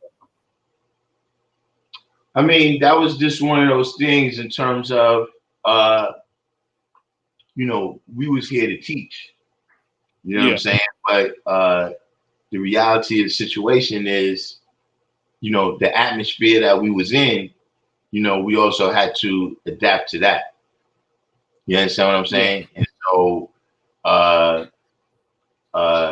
that was one of the things that was adjusted. You know what I'm saying? That was certainly adjusted. Plus you gotta remember at that time, you know what I'm saying? The brothers, particularly Firstborn Prince, you know what I'm saying? They was joining these organizations because everybody was under the impression that it was going to have to be some type of armed struggle. Yeah. You know what I'm saying? And so, Allah is saying that, listen, we here to teach the people, we got to teach the babies, you know what I'm saying? Even in terms of, you're going to have to deal with training, you know what I'm saying? You can't just go. So, all of these different things, Allah was telling that, look, now's not the time for that. You know what I'm saying? Because of his experience in war, he was saying that, look, a lot of people is just shooting off the mouth. So this is now we going out there to do this type of stuff. We going out there to teach. You know what I'm saying? But at the end of the day, you know what I'm saying? The South Bronx is still the South Bronx. You know what I mean? Brooklyn, I don't know if it's the whole Brooklyn. Some people said it was just a part of Brooklyn. But, before it was Medina, they was calling Brooklyn Gunsmoke. You understand what I'm saying? And so, people, when you came amongst the law, was all teaching, but then you had to go back into your neighborhood. You know what I'm saying? And, just with the training that people have in the wilderness of North America, right? They really don't have another way to comprehend a group of young black men. You know what I'm saying? Yeah. In terms of, if you see a group of young black men, if you the cops, you think they're a gang. But see, it's just like how we said the other day that, the devil call out people Africans, but we call out people Africans too. You know what I'm saying? Yeah. And so other brothers at that time who was gangs, you know what I'm saying? They didn't, when they see this new group of brothers coming into the neighborhood, they analyze it as some new gang is invading our turf. So they, was aggressive, and we had to stand our ground. All the brothers that was there at that time had to stand their ground. Yeah. And even that is even before the whole influx of guns being sent in our neighborhoods and stuff. Right. There's stories in like Cali where they said that there were like trains that were stopped. And then, the gang members would go to the trains and there would be cartons of guns there just left. Yeah, I heard about that. Yeah. So, yeah, that and the problems in New York when you were saying at that time with Allah, You know, that's even before that. Mm-hmm. So yeah.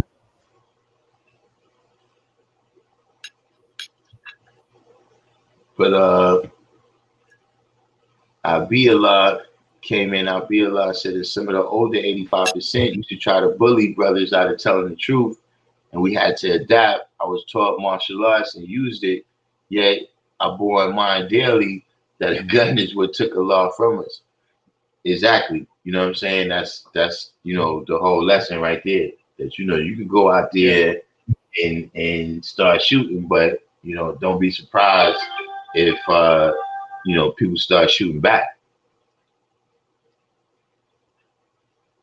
Yeah. But we got any other people, what I'm saying, other than that, any other questions? We're gonna start winding this one down. Of course, tomorrow is Sunyez. Tune in to Sunyez 7 for the peace course at 7 o'clock. You know what I'm saying? I don't broadcast tomorrow. On Friday is Antediluvian King. So more than likely you're gonna catch me on Instagram on Friday. You know what I'm saying? We shall celebrate.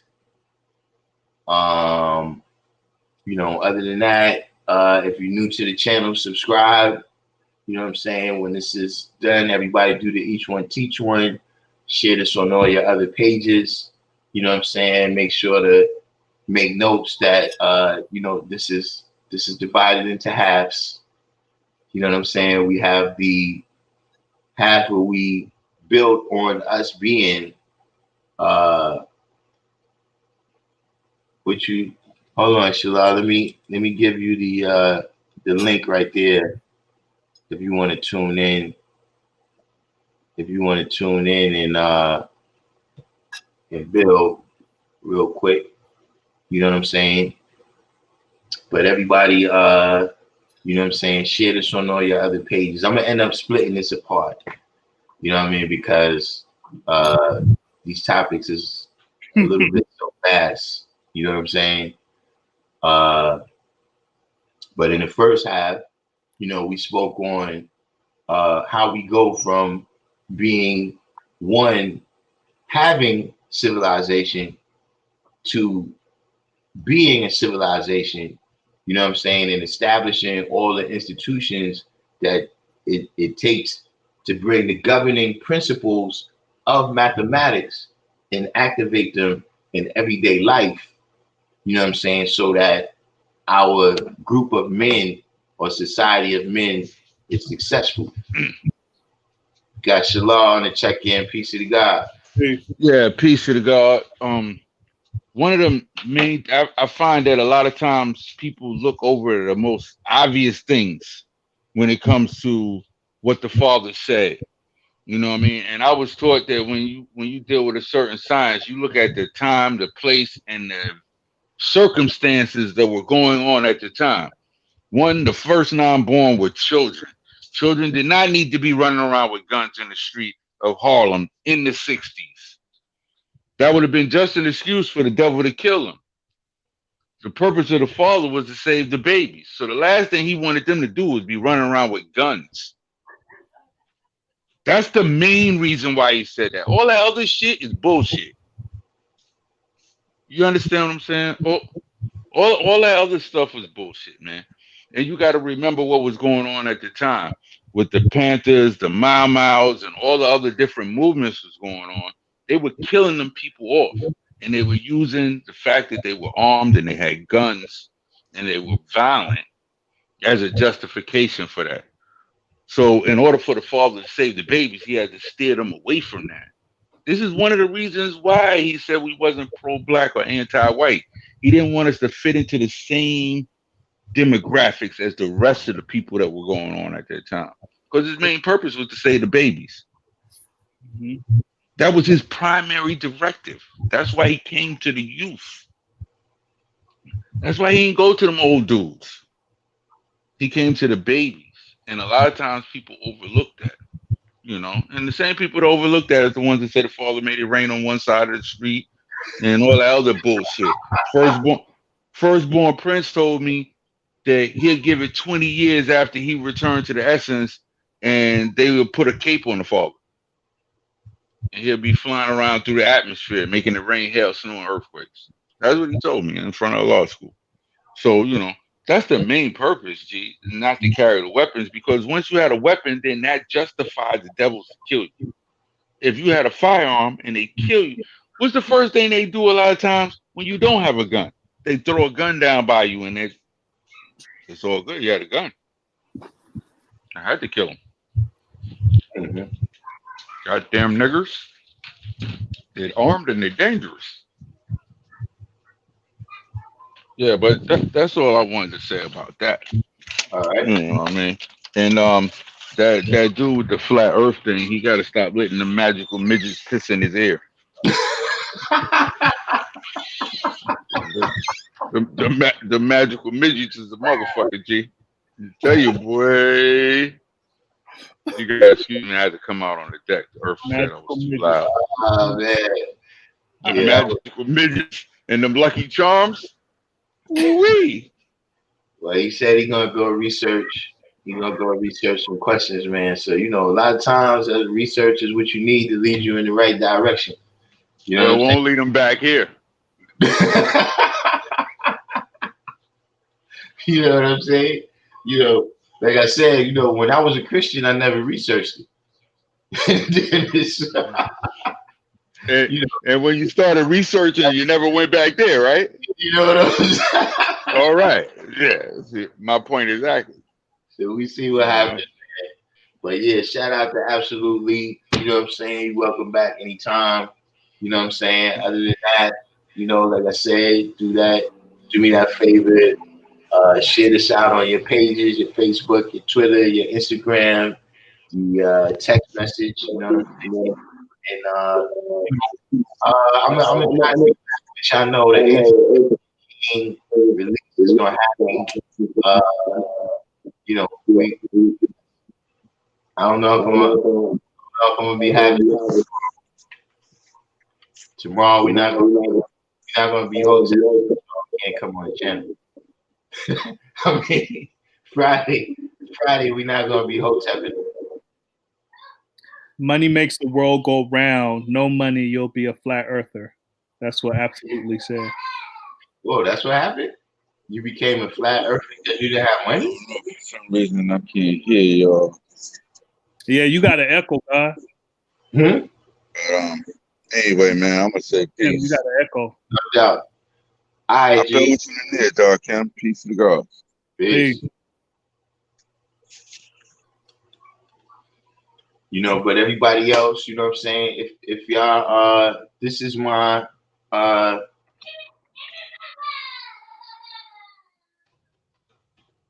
that's my Instagram right there. You know what I'm saying? Because you know, we can get a little looser. We can get a little looser on Instagram. You know, the Instagram police, they on vacation or something. I don't They're not giving out overtime for the Instagram police. But that's what we'll be on Friday. You know what I'm saying? Actually, I'm gonna be on tomorrow, but lightly though. You know what I'm saying? Because I don't like going head to head with the brother. You know what I'm saying? Because we all teaching together. You know what I'm saying? See, now you're saying money only makes the world spin. Before you said the earth don't move. But let's not go back. Let's not go back down the rabbit hole. From albino to the flat earth. See, that's one thing. Look, I'm gonna tell you something. Absolutely, because you're new to the channel. I'm the chief examiner. You know what that means? You cannot tell me two things that you can't. Like if you tell me one thing, then you tell me something that contradicts that, I'm gonna catch that. I got my stethoscope on when I'm listening to you. You know what I'm saying? But listen, see, look, you charged up. Listen, absolutely on Saturday. On Saturday, we're gonna do this. Look, I'm gonna. That's gonna be the title of the live. You ain't even got to worry about interrupting. You know what I'm saying? Fine, coming back. Yeah, it's gonna be you know, absolutely shows and proves flat Earth to Darkim Be Allah. How you like that title? You got 2 full days to do all the research you need to do, answer my questions, you know what I'm saying? And answer mine too. yeah, also West Coast wise, you know, answer those questions and we'll see what happens. But in the meantime, you know what I'm saying? Like I said, check for me on Instagram, you know what I'm saying? Everybody who if you're not already tuned into me on Instagram, that's me right there at AllahChrist. And I'm gonna say peace. Peace.